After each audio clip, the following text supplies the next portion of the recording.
हरे हरे कृष्णा माता जी।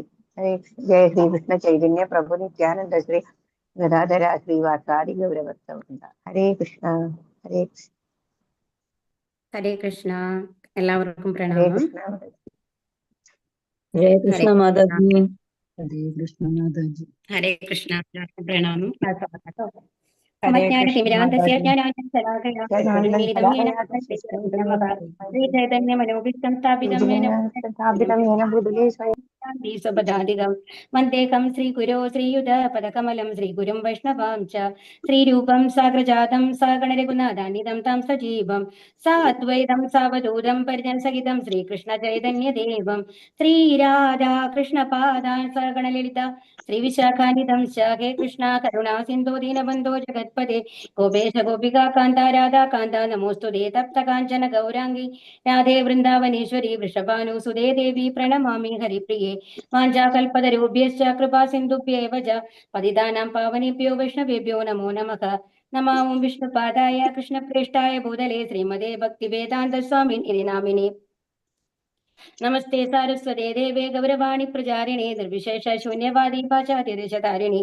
നമാം വിഷ്ണുപാദായ കൃഷ്ണപ്രേഷ്ഠായ ഭൂതലേ ശ്രീമതേ ജയപതാക സ്വാമിൻ ഇതി നാമിനി. നമാചാര്യപാദായ നിതായ കൃപപ്രദായിനി ഗൗരഗദാമതായ നഗരഗ്രാമതാരിണി. ജയോ ശ്രീകൃഷ്ണ ചൈതന്യ പ്രഭോ നിത്യാനന്ദ ശ്രീ അദ്വൈത ഗദാധര ശ്രീവാസാദി ഗൗരഭക്തവൃന്ദ. ഹരേ കൃഷ്ണ കൃഷ്ണ കൃഷ്ണ ഹരേ ഹരേ ഹരേ രാമ രാമ രാമ ഹരേ ഹരേ. ഹരേ കൃഷ്ണ. ശ്രീ രാധാഗോവിന്ദ് ടെമ്പിളിന്റെ കീഴിലുള്ള ഭഗവത്ഗീത പഠനത്തിലേക്ക് എല്ലാവർക്കും സ്വാഗതം. അപ്പൊ ഇന്ന് നമ്മള് 13ാമത്തെ അധ്യായമാണ്. അപ്പൊ ഇന്ന് ഏത് യോഗമാണ് നമ്മൾ തുടങ്ങാൻ പോകുന്നത്? ഹരേ കൃഷ്ണ. ജ്ഞാനയോഗം തുടങ്ങാൻ പോവാണ് അല്ലെ. ഭക്തിയോഗം കഴിഞ്ഞു. ഭക്തിയോഗത്തിൽ ഒരുപാട് കാര്യങ്ങൾ നമ്മൾ പഠിച്ചു. അതിൽ മെയിൻ ആയിട്ട് നമ്മളോട് എന്താ പറഞ്ഞത്? എല്ലാം ഭഗവാന് സമർപ്പിച്ച് ഇരിക്കാൻ കഴിയുക എന്നുള്ളതാണ് ഏറ്റവും വലിയ കാര്യം അല്ലെ. ഇനി അതിന് സാധിക്കുന്നില്ലെങ്കിൽ എന്താ ചെയ്യാൻ പറഞ്ഞത്? ഹരേ കൃഷ്ണ. ശരണാഗതിയാണ് ആദ്യത്തെ. അതിന് സാധിക്കുന്നില്ല എന്നുണ്ടെങ്കിൽ എന്ത് ചെയ്യാനാ പറഞ്ഞത്? പ്രവർത്തിക്കാന് കൃഷ്ണ ഭഗവാൻ ഭക്തി ചെയ്യാൻ പറഞ്ഞു അല്ലെ. ഭക്തിയുടെ സേവനങ്ങള് പരിശീലനം ചെയ്യുക എന്നുള്ളതാണ് രണ്ടാമത്തെ കാര്യമായിട്ട് പറഞ്ഞത്. ഇനി അതിനും പറ്റില്ലെങ്കിൽ എന്താ പറഞ്ഞേ?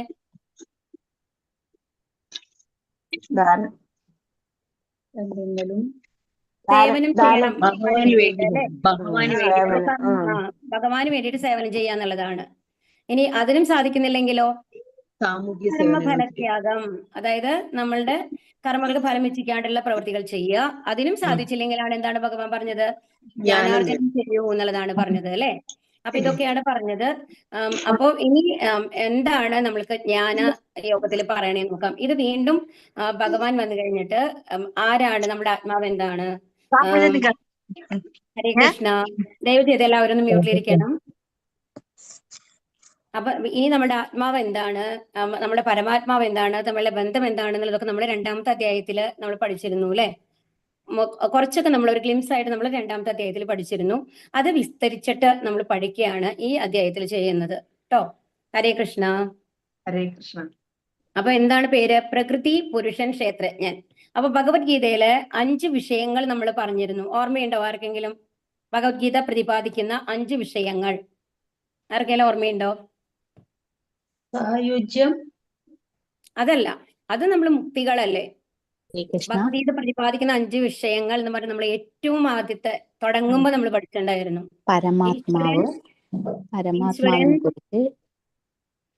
ഈശ്വരൻ, പിന്നെന്താണ് ജീവാത്മാവ്, പിന്നെന്താണ് പ്രകൃതി, കാലം, അവസാനത്തെ എന്താ? കർമ്മം അല്ലേ.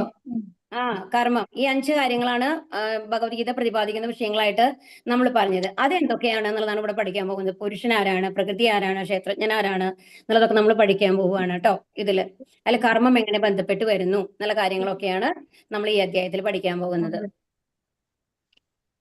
അർജുന ഉവാച പ്രകൃതിം പുരുഷം ചൈവ ക്ഷേത്രം ക്ഷേത്രജ്ഞമേവ ച ഏതദ് വേദിതും ഇച്ഛാമി ജ്ഞാനം ജ്ഞേയം ച കേശവ.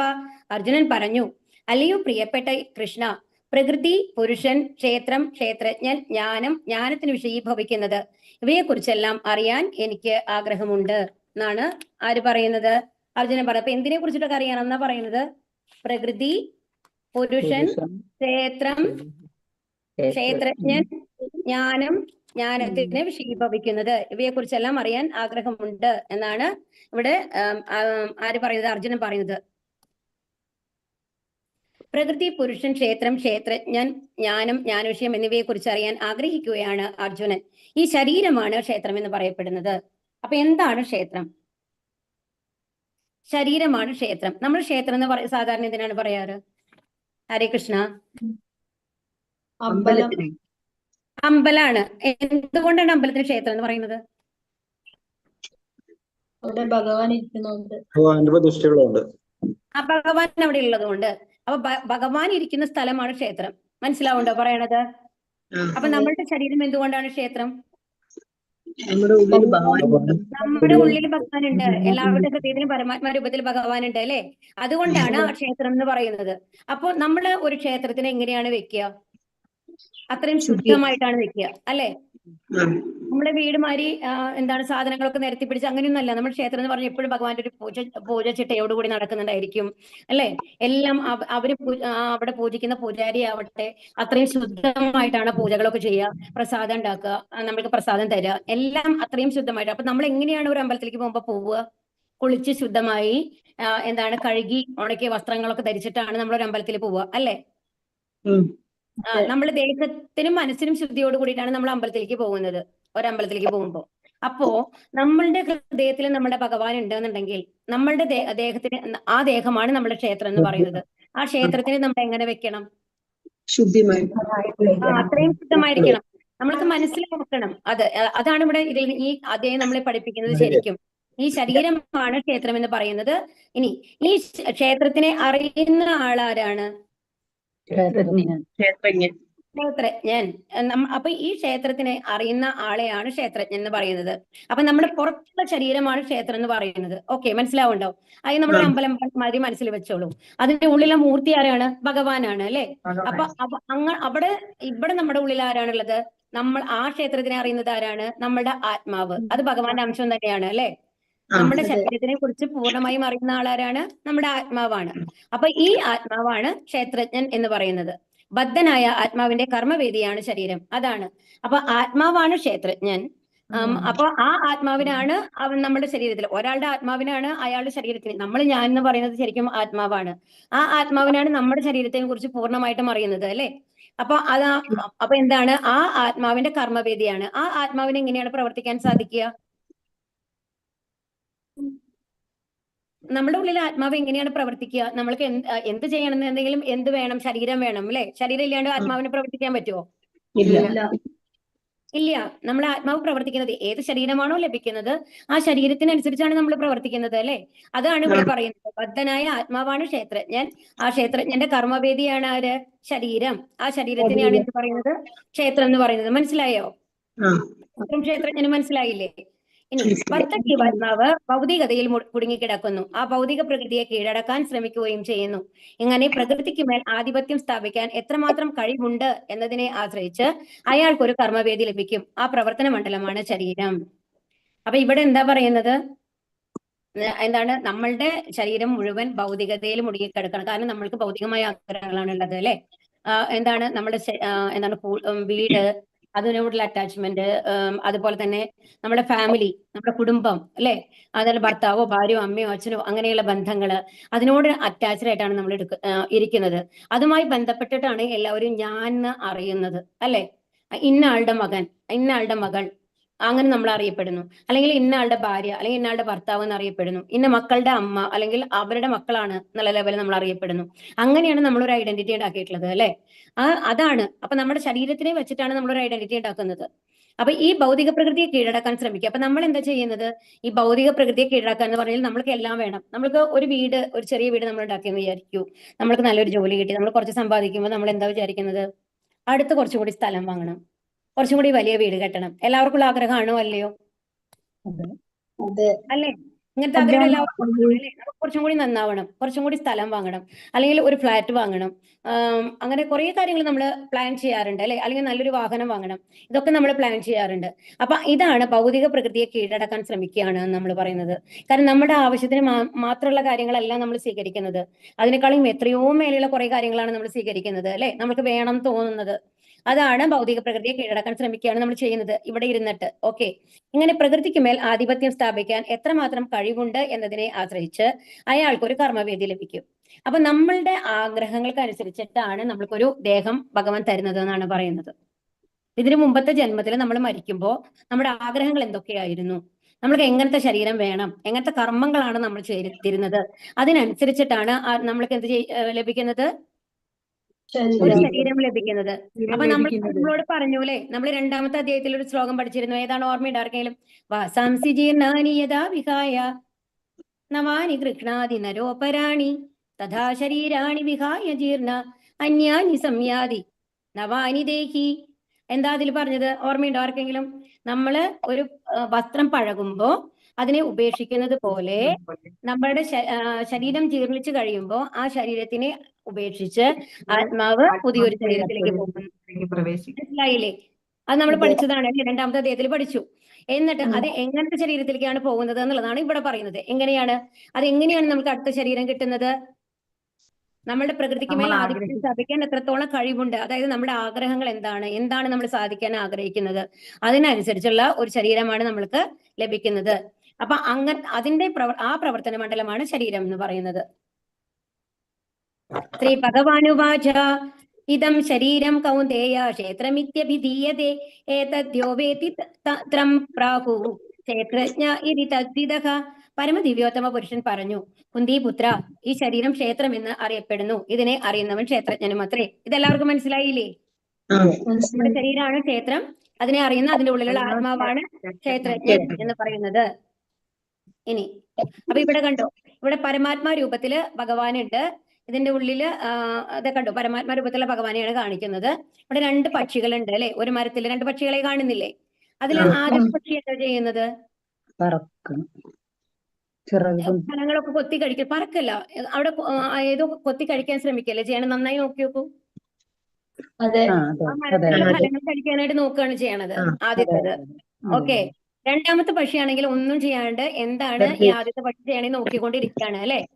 ഓക്കെ, ഈ പക്ഷി, ആദ്യത്തെ പക്ഷി ഈ 2ാമത്തെ പക്ഷി തിരിഞ്ഞു നോക്കുന്നുണ്ടോ? ഇല്ല.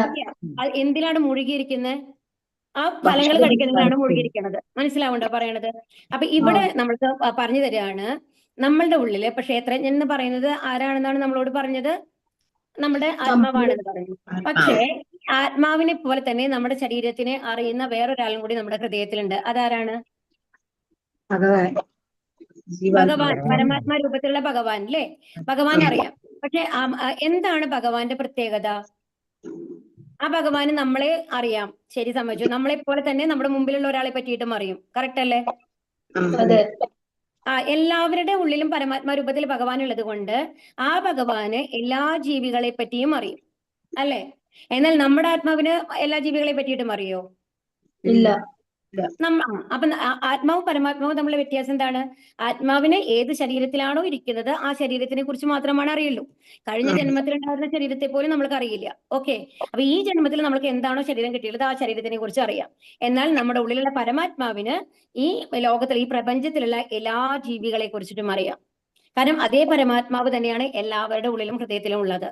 അപ്പം ആ പരമാത്മാവ് എന്ന് പറഞ്ഞത് സർവജ്ഞനായിട്ടുള്ള ക്ഷേത്രജ്ഞനാണ്. മനസ്സിലാവുണ്ടോ? എല്ലാവരെ കുറിച്ചും അറിയുന്ന, അപ്പൊ എന്താണ്, ശരീരത്തിനെ കുറിച്ച് അറിയുന്ന ആളാണ്, ക്ഷേത്രത്തിനെ കുറിച്ച് അറിയുന്ന ആളാണ് ക്ഷേത്രജ്ഞൻ. അപ്പോൾ ആദ്യത്തെ എന്താണ്, നമ്മുടെ ശരീരത്തിനെ കുറിച്ച് അറിയുന്ന ക്ഷേത്രജ്ഞൻ എന്ന് പറയുന്നത് നമ്മളുടെ ആത്മാവാണ്. അതുപോലെ തന്നെ പരമാത്മാവിനും എല്ലാ ക്ഷേത്രങ്ങളെയും കുറിച്ച് അറിയുമ്പോൾ ആ പരമാത്മാവും ക്ഷേത്രജ്ഞൻ തന്നെയല്ലേ? അപ്പൊ 2 ക്ഷേത്രജ്ഞനാണ്. ഒന്ന് നമ്മളുടെ ആത്മാവും മറ്റത് പരമാത്മാവാണ്. പരമാത്മാവും ആത്മാവും തമ്മിലുള്ള വ്യത്യാസം എന്താണ്? പരമാത്മാവിന് എല്ലാ ക്ഷേത്രങ്ങളെ കുറിച്ചിട്ടും അറിയും, എല്ലാ ജീവജാലങ്ങളെ കുറിച്ചിട്ടും അറിയും. എന്നാൽ നമ്മുടെ ആത്മാവിന് നമ്മൾ ഏത് ശരീരത്തിലാണ് ഇരിക്കുന്നത് അതിനെ കുറിച്ച് മാത്രമാണ് അറിയുള്ളൂ. അപ്പൊ ഇവിടെ എന്താ കാണിക്കണെന്നുണ്ടെങ്കിൽ, ഇതില് ഈ ഫലം കൊത്തി തിന്നുന്ന ഈ പക്ഷി എന്ന് പറയുന്നത് നമ്മുടെ ആത്മാവാണ്. സാക്ഷിയായിട്ട് നോക്കിക്കൊണ്ടിരിക്കുന്നതോ പരമാത്മാവാണ്. പക്ഷെ നമ്മൾ എന്താണ്, ഒരിക്കലും നമ്മുടെ അപ്പുറത്തുള്ള പരമാത്മാവിനെ അറിയാം ഈ ഫലം നല്ലതാണോ, ഇത് വിഷമുള്ളതാണോ, വിഷമില്ലാത്തതാണോ എന്നൊക്കെ അറിയും. ഓക്കെ, പക്ഷേ ആ പക്ഷി ചോദിക്കാനായിട്ട് ശ്രമിക്കുന്നുണ്ടോ? ഒന്നുമില്ല. അതിന് ആകർഷണമാണ്. എന്ത് കണ്ടു കഴിഞ്ഞാൽ അത് നല്ല കളറായിട്ടുണ്ട്, അത് എങ്ങനെയെങ്കിലും കഴിക്കണം എന്നുള്ള ആഗ്രഹത്തോടു കൂടി കഴിച്ചുകൊണ്ടിരിക്കുകയാണ്. അപ്പൊ ഈ ഭൗതിക കാര്യങ്ങൾ നമ്മൾ മുഴുകിയിട്ട് ഒരിക്കലും എന്ത് ചെയ്യുന്നില്ല, ഭഗവാൻ എന്താണ് ഉദ്ദേശിക്കുന്നത്, ഇത് നമ്മൾക്ക് നല്ലതിനാണോ, ഇത് നമ്മൾക്ക് ചീത്തയാണോ എന്നുള്ളത് ഇപ്പുറത്തെ ഭഗവാനോട് ചോദിച്ചാൽ അറിയാം, നമ്മുടെ ഉള്ളിലുള്ള പരമാത്മാവിനോട് ചോദിച്ചാൽ അറിയാം. പക്ഷെ നമ്മൾ ഈ ആത്മാവ് ഒരിക്കലും അതിനുവേണ്ടി ശ്രമിക്കാറില്ല. ആ ആത്മാവ് എന്തിനാണ് മുഴുകിയിരിക്കുന്നത്? നമ്മുടെ ആത്മാവ് നമ്മുടെ ബുദ്ധി എന്ത് പറയുന്നു, നമ്മുടെ മനസ്സ് എന്ത് പറയുന്നു, നമ്മുടെ ഇന്ദ്രിയങ്ങൾ എന്ത് പറയുന്നു എന്നുള്ളതിൽ മുഴുകിയിരിക്കുകയാണ്. മനസ്സിലാവുണ്ടോ പറയണത്? അപ്പൊ അതുകൊണ്ട് ഭഗവാനെ അറിയുന്നില്ല, കാണുന്നില്ല. ഓക്കെ, അതാണ്. അപ്പൊ അതുകൊണ്ടാണ് നമ്മൾക്ക് ഈ ദുഃഖങ്ങളൊക്കെ അനുഭവിക്കേണ്ടി വരുന്നത്. ഈ പക്ഷി ഒരു തവണ ഇങ്ങോട്ട് തിരിഞ്ഞു നോക്കി കഴിഞ്ഞാൽ കൂടെ ഇരിക്കുന്ന പക്ഷിയാണ്. അപ്പൊ അത് പറയും, എന്താണ് ഇത് നല്ലതാണോ ചീത്തയാണോ, ഇത് കഴിക്കണ്ട കേട്ടോ, ഇത് നല്ലതല്ല കേട്ടോ എന്ന് പറയും. പക്ഷെ ഒരിക്കൽ പോലും ആ പക്ഷി തിരിഞ്ഞു നോക്കുന്നേ ഇല്ല എന്നുള്ളതാണ്. മനസ്സിലാവുണ്ടോ പറയണത്? അപ്പൊ നമ്മളുടെ ഡ്യൂട്ടിയാണ് എന്താണ്, നമ്മൾ ഭഗവാൻ നമ്മളുടെ അടുത്ത് വന്ന് ഓരോന്ന് പറഞ്ഞു തരണം എന്ന് വിചാരിക്കുകയല്ല വേണ്ടത്. നമ്മൾ എന്ത് ചെയ്യണം? ഭഗവാനോട് ചോദിക്കണം, ഇത് നല്ലതാണോ, ഇത് ചീത്തയാണോ. നമ്മൾ ചോദിച്ചാൽ ഭഗവാൻ പറഞ്ഞു തരും. എന്താണ് അർജുനൻ എന്നോട് എപ്പോഴാണ് ഭഗവാൻ ഉപദേശിച്ചത്? കാർപ്പണ്യദോഷോപഹത സ്വഭാവക പൃച്ഛാമി ത്വാം ധർമ്മ സമ്മൂഢചേതക. എന്താ പറഞ്ഞത്? ഞാൻ അങ്ങയെ എന്റെ മനസ്സ് മുഴുവൻ എന്താണ് കൺഫ്യൂഷനാണ്, എന്താ ചെയ്യേണ്ടതെന്ന് എനിക്ക് അറിയുന്നില്ല ഭഗവാനെ, എനിക്ക് പറഞ്ഞു തരൂ. ഞാൻ അങ്ങയുടെ ശിഷ്യനായിട്ട് ഞാൻ സ്വയം ആവുകയാണ്, അങ്ങയുടെ ശിഷ്യത്വം സ്വീകരിക്കുകയാണ് എന്ന് പറഞ്ഞതിന് ശേഷമാണ് ഭഗവാൻ പറഞ്ഞു കൊടുക്കുന്നത്. അപ്പൊ എപ്പം നമ്മൾ ആ ഭഗവാന്റെ നേരെ തിരിഞ്ഞ് ഭഗവാനോട് ചോദ്യം ചോദിക്കാൻ തുടങ്ങുന്നുവോ, നമ്മളോട് എന്താണ് അറിയേണ്ടതെന്ന് മനസ്സിലാക്കാൻ ശ്രമിക്കുന്നുവോ, അപ്പൊ തൊട്ട് ഭഗവാൻ നമ്മുടെ കാര്യങ്ങൾ നോക്കാൻ തുടങ്ങും എന്നുള്ളതാണ്. അതിനെയാണ് എന്തെന്ന് പറയുന്നത്? ഭക്തിയുത സേവനം എന്ന് പറയുന്നത്. ഹരേ കൃഷ്ണ മന്ത്രം നമ്മൾ എപ്പോ ഹരേ കൃഷ്ണ മന്ത്രം ജപിക്കാൻ തുടങ്ങുന്നുവോ നമ്മൾ ഭഗവാന്റെ അടുത്തേക്ക് തിരിഞ്ഞു എന്നർത്ഥം. ഹരേ കൃഷ്ണ. ഹരേ കൃഷ്ണ. ഇതാണ് ഇവിടെ പല രൂപത്തിലുള്ള, ഇത് നമ്മൾ ഓൾറെഡി പറഞ്ഞിട്ടുള്ളതാണ് അല്ലെ, ബ്രഹ്മൻ, പരമാത്മൻ, അതുപോലെ ഭഗവാൻ റിയലൈസേഷൻ ആണ് ഇവിടെ പറയുന്നത് അല്ലെ. ക്ഷേത്രജ്ഞം ചാഭിമാം വിദ്ധി സർവക്ഷേത്രേഷു ഭാരത ക്ഷേത്രജ്ഞയോർജ്ഞാനം യത്തജ്ഞാനം മതം മമ. ഹേ ഭാരതവംശജ, സർവ്വശരീരങ്ങളിലും കുടികൊള്ളുന്ന ഞാനും ക്ഷേത്രജ്ഞനാണെന്ന് നീ അറിയണം. ഈ ശരീരമായ ക്ഷേത്രത്തെയും ക്ഷേത്രജ്ഞനെയും കുറിച്ചുള്ള അറിവാണ് ജ്ഞാനം. ഇതാണ് എന്റെ അഭിപ്രായം. അപ്പൊ ഇനി വീണ്ടും നമ്മൾ പറഞ്ഞതാണ്, ഇപ്പൊ പറഞ്ഞു അല്ലെ, എന്താ പറയുന്നത്? സർവ്വ ശരീരങ്ങളിലും കുടികൊള്ളുന്ന ഞാനും ക്ഷേത്രജ്ഞനാണ്. അപ്പൊ പരമാത്മാ രൂപത്തിലുള്ള ഭഗവാനും ക്ഷേത്രജ്ഞനാണ്. അപ്പൊ ഒരു ക്ഷേത്രം എന്ന് പറയുന്നത് നമ്മുടെ ശരീരമാണ്. ക്ഷേത്രജ്ഞൻ എന്ന് പറയുന്നത് ആരൊക്കെയാണ്? ശരീരത്തെ കുറിച്ച് ആത്മാവും ജീവാത്മാവും പരമാത്മാവും അല്ലെ, അതാണ്. പക്ഷെ പരമാത്മാവിന് എല്ലാ ശരീരങ്ങളെ കുറിച്ചും അറിയാം എന്നുള്ളതാണ് ഇവിടെ പറയുന്നത്.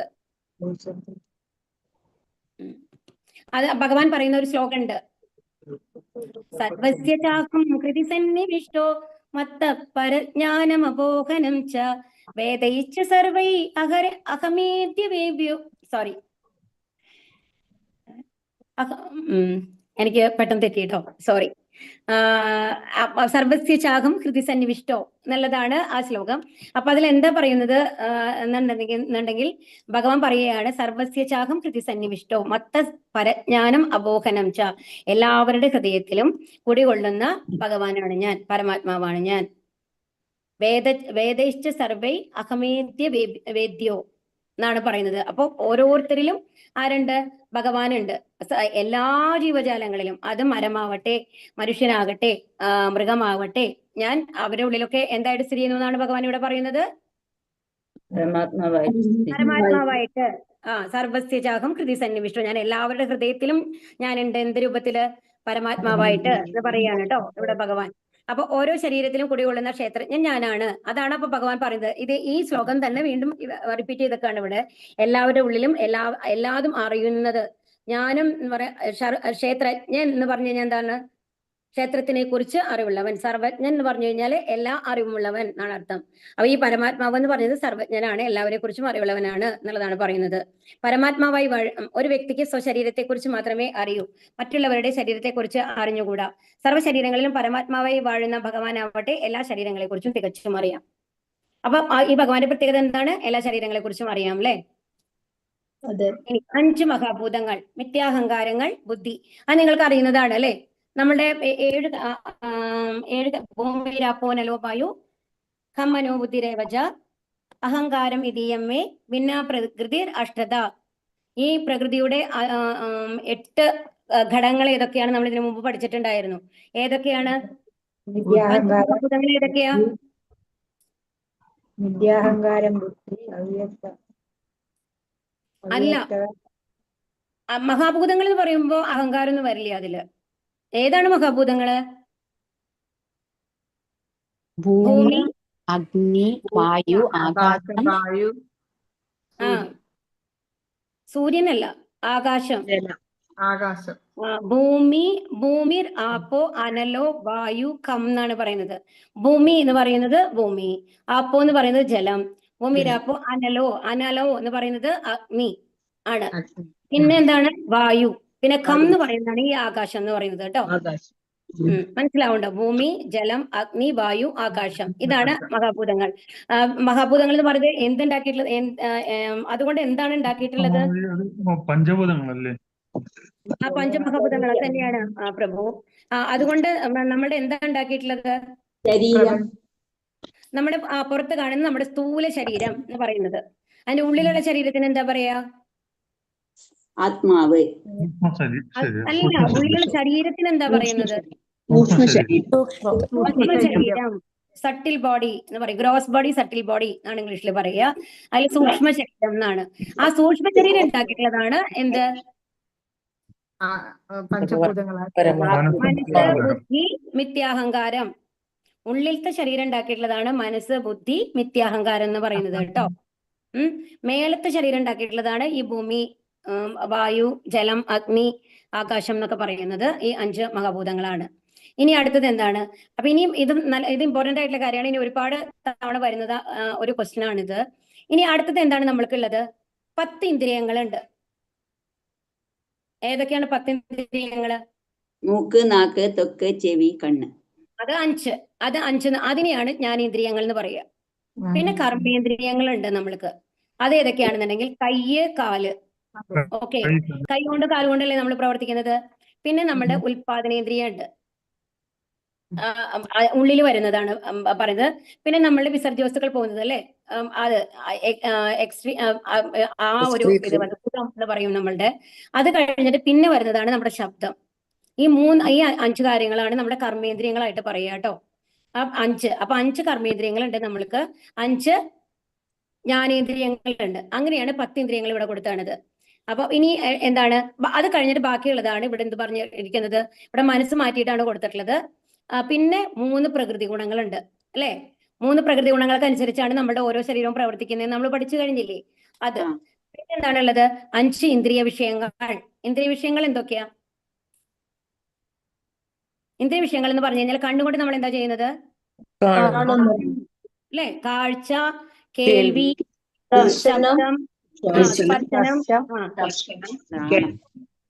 രുചി. അപ്പൊ ഈ 5 വിഷയങ്ങളുമായിട്ട് ബന്ധപ്പെട്ട് എന്താണ് നമ്മൾ ചെയ്യുന്നത്? അതാണ് ഇന്ദ്രിയ വിഷയങ്ങൾ എന്ന് പറയുന്നത് അല്ലെ. കാഴ്ച, പിന്നെന്താണ്? കേൾവി, നമ്മള് അത് മൂക്കില് അറിയുന്നത് അല്ലെ, സ്പർശനം. അങ്ങനെ ഈ 5 കാര്യങ്ങളാണ് നമ്മുടെ ഇന്ദ്രിയ വിഷയങ്ങൾ. പിന്നെ ഇതിൽ കൊടുത്തിരിക്കുന്നതാണ് രാഗദ്വേഷങ്ങൾ, സുഖദുഃഖങ്ങൾ, സമദൃഷ്ടി, ജീവലക്ഷണങ്ങൾ, ദൃഢവിശ്വാസം എന്നിവ ചുരുക്കത്തിൽ ക്ഷേത്രമായും അതിന്റെ പ്രതിപ്രവർത്തനങ്ങളായും വിവരിക്കപ്പെട്ടിട്ടുണ്ട്. അപ്പൊ നമ്മുടെ ശരീരമായിട്ട് ബന്ധപ്പെട്ട് വരുന്ന കാര്യങ്ങളൊക്കെയാണ് ക്ഷേത്രമായിട്ട് വരുന്നത് എന്നാണ് ഇവിടെ പറയുന്നത്. മനസ്സിലാവുണ്ടോ? മനസ്സിലായോ? അതായത് നമ്മുടെ ശരീരം എന്തുകൊണ്ടാണ് ഉണ്ടാക്കിയിട്ടുള്ളത്? ഭൂമി, വായു, ജലം, അങ്ങനത്തെ കൊണ്ടാണ് അല്ലെ. പിന്നെ മിഥ്യാഹങ്കാരം, ബുദ്ധി, പിന്നെ 10 ഇന്ദ്രിയങ്ങള്, പിന്നെ മനസ്സ്. പിന്നെ നമ്മൾ എങ്ങനെയാണ് ശരീരം ഈ പ്രകൃതിയായിട്ടൊക്കെ ബന്ധപ്പെടുന്നത്? നമ്മുടെ ഇന്ദ്രിയ വിഷയങ്ങൾ കൊണ്ടാണ് അല്ലെ. കാഴ്ച, കേൾവി, ഇതൊക്കെ കൊണ്ടാണ് അത്. പിന്നെന്താ? രാഗദ്വേഷങ്ങള്. നമ്മൾക്ക് ദേഷ്യം വരും, സങ്കടം വരും, സുഖങ്ങളുണ്ട്, ദുഃഖങ്ങളുണ്ട് അല്ലെ. എല്ലാം ജീവലക്ഷണങ്ങൾ എന്ന് പറഞ്ഞു കഴിഞ്ഞാല് നമ്മുടെ ഉള്ളിൽ എപ്പോഴാണ് നമ്മൾക്ക് ഒരു ജീവൻ ഉണ്ടെന്ന് നമ്മൾ അറിയുന്നത്? ഒരു ബോധം, ഒരു ബോധം നമ്മൾക്ക് ഉണ്ട് അല്ലെ. ആ ബോധത്തിനാണ് ഈ ജീവലക്ഷണങ്ങൾ എന്ന് പറയുന്നത്. നമ്മുടെ കൈ അനക്കാൻ പറ്റും, അങ്ങനത്തെ അതാണ് ജീവലക്ഷണങ്ങൾ എന്ന് പറയുന്നത്. പിന്നെ ദൃഢവിശ്വാസം, ഇതെല്ലാം എന്താണ്? ക്ഷേത്രമായും അതിന്റെ പ്രതിപ്രവർത്തനങ്ങളായും വിവരിക്കപ്പെട്ടിട്ടുണ്ട്. അപ്പൊ ഇതില് 24 ഘടകങ്ങൾ വരുന്നുണ്ടോ ചോദ്യം? അത്രയ്ക്കും നിങ്ങൾക്ക് വരില്ല തോന്നുന്നു. അടുത്ത ലെവലിലായിരിക്കും വരുന്നുണ്ടാവുമായിരിക്കും കേട്ടോ. ഒന്നാമതായി ഭൂമി, ജലം, അഗ്നി, വായു, ആകാശം എന്നീ പഞ്ചമഹാഭൂതങ്ങളുണ്ട്. പിന്നെ മിഥ്യാഹങ്കാരവും ബുദ്ധിയും പ്രകൃതിയുടെ അവ്യക്ത നിലയിലുള്ള 3 ഗുണങ്ങളും ഉളവാകുന്നു. ഇതാണ് സത്വഗുണം, രജോ ഗുണം, തമോ ഗുണം എന്ന് പറയുന്നത്. ആ 3 ഗുണത്തിലാണ് നമ്മൾ പ്രവർത്തിച്ചുകൊണ്ടിരിക്കുന്നത് അല്ലെ. കണ്ണ്, മൂക്ക്, നാക്ക്, ത്വക്ക്, ചെവി എന്നീ ജ്ഞാനേന്ദ്രിയങ്ങളും, അടുത്തതായി ശബ്ദം, കാലുകൾ, കൈകൾ, ഗുദം, ഉൽപാദനേന്ദ്രിയം എന്നീ കർമ്മേന്ദ്രിയങ്ങളും ഉൾക്കൊള്ളുന്നു. ഇന്ദ്രിയങ്ങളെക്കാൾ ഉത്കൃഷ്ടമായ മനസ്സാണ് അടുത്തത്. അങ്ങനെ മനസ്സ് ഉൾപ്പെടെ 11 ഇന്ദ്രിയങ്ങൾ. ഹരേ കൃഷ്ണ. പിന്നെ ഇന്ദ്രിയ വിഷയങ്ങൾ ഉം. 5: ഗന്ധം, രസം, രൂപം, സ്പർശം, ശബ്ദം. ഇപ്പൊ മനസ്സിലായില്ലേ? ശബ്ദം. ഉം. ഹരേ കൃഷ്ണ. മനസ്സിലായി. ഇനി വിനയം, ഗർഭില്ലായ്മ അടുത്ത ശ്ലോകങ്ങളാണ് വരുന്നത് കേട്ടോ.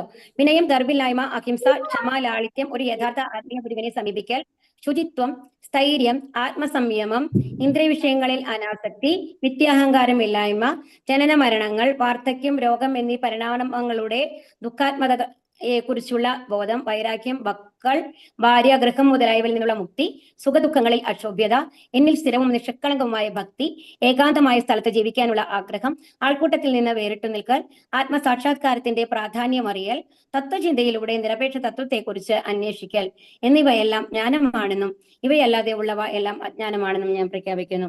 ഇനി അടുത്ത ചോദ്യം എന്തായിരുന്നു? ജ്ഞാനം എന്താണ്? ആദ്യത്തെ അർജുനന്റെ ചോദ്യത്തിനുള്ള ഉത്തരങ്ങളാണ് കേട്ടോ അതൊക്കെ വരുന്നത്. ഇപ്പൊ നമ്മൾ പറഞ്ഞു ക്ഷേത്രം പറഞ്ഞു, ക്ഷേത്രജ്ഞൻ പറഞ്ഞു. ഓക്കെ, അത് കഴിഞ്ഞിട്ട് ഇനിയിപ്പോ എന്താ ചോദിച്ചത്? ജ്ഞാനം എന്താണ് എന്നുള്ളതാണ്. എന്താണ് ജ്ഞാനം എന്ന് പറയുന്നത് എന്നുള്ളതാണ് ഭഗവാൻ പറയുന്നത്. ജ്ഞാനം എന്ന് പറഞ്ഞപ്പോൾ ഇവിടെ എന്താ പറയുന്നത്? വിനയം, ഗർവില്ലായ്മ, അഹിംസ, ക്ഷമ, ലാളിത്യം, ഒരു യഥാർത്ഥ ആത്മീയ ഗുരുവിനെ സമീപിക്കൽ. ഏറ്റവും ആദ്യത്തെ ഗുണം എന്താ പറയുന്നത്? ക്ഷമ, വിനയം. വിനയം എന്ന് പറഞ്ഞു കഴിഞ്ഞാൽ നമ്മൾ ആരുമല്ല. എപ്പോഴാണ് ഒരാൾക്ക് വിനയം ഉണ്ടാവുക? ഒരാൾക്ക് എപ്പോഴാണ് വിനയം ഉണ്ടാവുക? നമ്മുടെ കയ്യിൽ ഒന്നും ഇല്ലെങ്കിൽ നമ്മൾക്ക് വിനയം ഉണ്ടാവും. കറക്റ്റ് ആണോ? അതായത് എന്റെ കയ്യിൽ എന്തെങ്കിലും വലിയ വലിയ കാര്യങ്ങൾ ഉണ്ടെന്ന് തോന്നുമ്പോഴാണ് നമ്മൾക്ക് തോന്നുന്നത്, ഒരു അഹങ്കാരം വരുമോ, ഞാനൊരു വലിയ ആളാണെന്നാണ്. എന്റെ കയ്യിൽ ഒന്നുമില്ലെങ്കിലോ നമ്മൾക്ക് അപ്പൊ നമ്മൾക്ക് തോന്നും ബാക്കി എല്ലാവരും വലിയ ആൾക്കാരാണ് അല്ലെ? അപ്പോഴാണ് വിനയം നമ്മൾക്ക് തോന്നുന്നത്.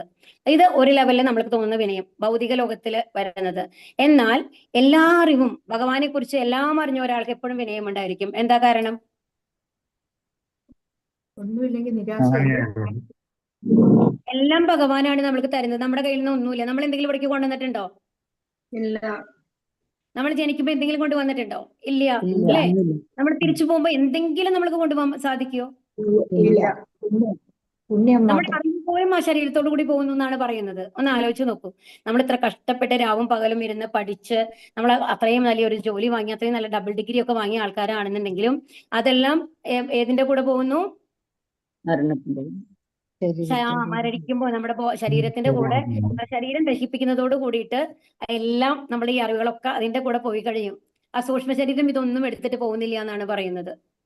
അത് എന്താണ് എടുത്തിട്ട് പോകുന്നത്? നമ്മൾ മരിക്കുമ്പോൾ നമ്മുടെ ശരീരം എന്താ എടുത്തിട്ട് പോണേ? നമ്മൾ ചെയ്ത പ്രവൃത്തിയുടെ ഫലങ്ങൾ, കർമ്മഫലങ്ങളാണ് നമ്മൾ എടുത്തിട്ട് പോണത്. അത് മാത്രമാണ് നമ്മൾക്ക് കൊണ്ടുപോകാൻ സാധിക്കുള്ളൂ. നമ്മൾ ഏറ്റവും കൂടുതൽ നമ്മൾ മനസ്സിലാക്കേണ്ട ഒരു കാര്യമാണ്, നമ്മൾ മരിക്കുമ്പോൾ നമ്മുടെ കൂടെ കൊണ്ടുപോകാൻ നമ്മൾക്ക് സാധിക്കുന്നത് നമ്മുടെ കർമ്മഫലങ്ങളാണ്. അപ്പൊ ഏത് തരത്തിലുള്ള കർമ്മങ്ങൾ ചെയ്യണം എന്നുള്ളത് നമ്മൾ തീരുമാനിക്കണം ഇപ്പൊ തന്നെ. ഇത്ര കാലം നമ്മൾ അറിയാണ്ട് പലതും ചെയ്തിട്ടുണ്ടാവാം. ഇനിയെങ്കിലും നമ്മളുടെ ഉള്ളിലുണ്ടാവണം, നമ്മൾ എന്ത്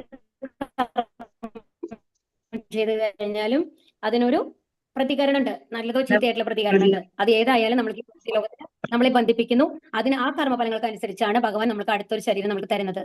അപ്പൊ നമ്മൾ എന്ത് ഡിഗ്രി സമ്പാദിച്ചു എന്നുള്ളതല്ല, നമ്മൾ എങ്ങനെ പെരുമാറുന്നു, മറ്റുള്ളവരോട് നമ്മൾ എങ്ങനെ പെരുമാറുന്നു, മറ്റുള്ളവരോട് ഏത് തരത്തിലുള്ള വാക്കുകൾ ഉപയോഗിക്കുന്നു, നമ്മൾ നമ്മളെ എങ്ങനെ വെക്കുന്നു, നമ്മൾ ഭഗവാനോട് എത്ര അടുത്തിരിക്കുന്നു, ഇതിനൊക്കെ അനുസരിച്ചിട്ടാണ് നമ്മൾക്ക് അടുത്ത ജന്മം നമുക്ക് ലഭിക്കുന്നത്. അപ്പൊ അതാണ് കൂടുതൽ ഇമ്പോർട്ടന്റ് ആയിട്ടുള്ളത്. അപ്പൊ അങ്ങനെ വരുമ്പോൾ നമ്മൾക്ക് എന്തറിയാം? നമ്മൾക്ക് വിനയം വരും. കാരണം നമ്മൾ എല്ലാം ഭഗവാനാണ് തീരുമാനിക്കുന്നത് അല്ലെ? അപ്പൊ ആ ഭഗവാൻ നമ്മൾ ശരണാഗതി പ്രാപിച്ചു കഴിയുമ്പോൾ നമ്മൾക്ക് അറിയാതെ തന്നെ നമ്മൾക്ക് എന്ത് വരും? വിനയം വരും, ഗർവില്ലായ്മ വരും, നമുക്ക് അഹങ്കാരം ഉണ്ടാവില്ല. നമ്മളാണ് ചെയ്യുന്നത് എന്നുള്ള അഹങ്കാരം ഉണ്ടാവില്ല. അഹിംസ, പിന്നെ നമ്മൾക്ക് അറിയാം എന്തെന്ന്, എല്ലാം ഭഗവാന്റെ സൃഷ്ടികളാണ് അല്ലെ? അവര് നമ്മളോട് ശരിക്കും വിദ്വേഷങ്ങളൊന്നുമില്ല. ഈ ശരീരം കൊണ്ട് നമ്മൾക്ക് തോന്നുന്നതാണ് വെറുപ്പും സന്തോഷവും സന്താപവും എല്ലാം വരുന്നത്. അത് മനസ്സിലാക്കി കഴിഞ്ഞു കഴിഞ്ഞാൽ തന്നെ നമുക്കറിയാം ഈ ശരീരം ഇതൊരു അഭിനയം മാത്രമാണ്, ഇതൊരു എന്താണ് ഡ്രാമയാണെന്നുള്ള മാതിരി നമ്മൾക്ക് കാണാൻ പറ്റണം നമ്മുടെ ലൈഫിനെ. അപ്പൊ മറ്റുള്ളവരെ ഉപദ്രവിക്കണം എന്നുള്ള ആ ചിന്ത നമ്മുടെ ഉള്ളിൽ വരില്ല. നമ്മളൊരു ടെററിസ്റ്റ് ആവില്ല അല്ലെ? ഇപ്പോഴേ കാണുന്നില്ലേ ഇറാനും ഇസ്രായേലൊക്കെ തമ്മിലുള്ള യുദ്ധങ്ങൾ എത്ര പേരാണ് അതുകൊണ്ട് അനുഭവിക്കുന്നത് അല്ലെ? എവിടെയോ നടക്കുന്ന യുദ്ധത്തിൽ നമ്മൾ എത്ര അനുഭവിക്കുന്നുണ്ടെന്ന് ആലോചിച്ച് നോക്കൂ. ഓരോന്നിനും കഷ്ടമാണ്, ഒരു സിലിണ്ടർ നമുക്ക് കിട്ടുന്നുണ്ടാവില്ല, അങ്ങനെയൊക്കെ എത്രയോ ബുദ്ധിമുട്ടുകളാണ് നമ്മൾ അനുഭവിക്കുന്നത്. മനുഷ്യരുടെ സ്വാർത്ഥ താല്പര്യങ്ങൾ അവരെ തന്നെയല്ല ബാധിക്കുന്നത്, എത്രയോ ആൾക്കാരെയാണ് ബാധിക്കുന്നത് എന്ന് മനസ്സിലാക്കണം. അപ്പൊ നമ്മൾ അഹിംസ പഠിക്കണം. അഹിംസ എന്ന് പറഞ്ഞു കഴിഞ്ഞാൽ യഥാർത്ഥത്തിൽ മറ്റുള്ളവരെ ഉപദ്രവിക്കാതിരിക്കുക എന്നുള്ളതല്ല, വാക്കുകൾ കൊണ്ട് പോലും മറ്റുള്ളവരെ സങ്കടപ്പെടുത്തരുത് എന്നുള്ളതാണ്. അപ്പൊ അപ്രിയമായ മാതാജി സത്യം പറയരുത് എന്നാണ് പറയുന്നത് അല്ലെ. നമ്മൾക്ക് മറ്റുള്ളവർക്ക് ദുഃഖം തോന്നുകയാണെങ്കിൽ ആ സത്യം പറയുമ്പോൾ പോലും നമ്മൾ ആലോചിക്കണം എന്നാണ് പറയുക. ഈ ക്ഷമ, ലാളിത്യം, ഒരു യഥാർത്ഥ ആത്മീയ ഗുരുവിനെ സമീപിക്കൽ.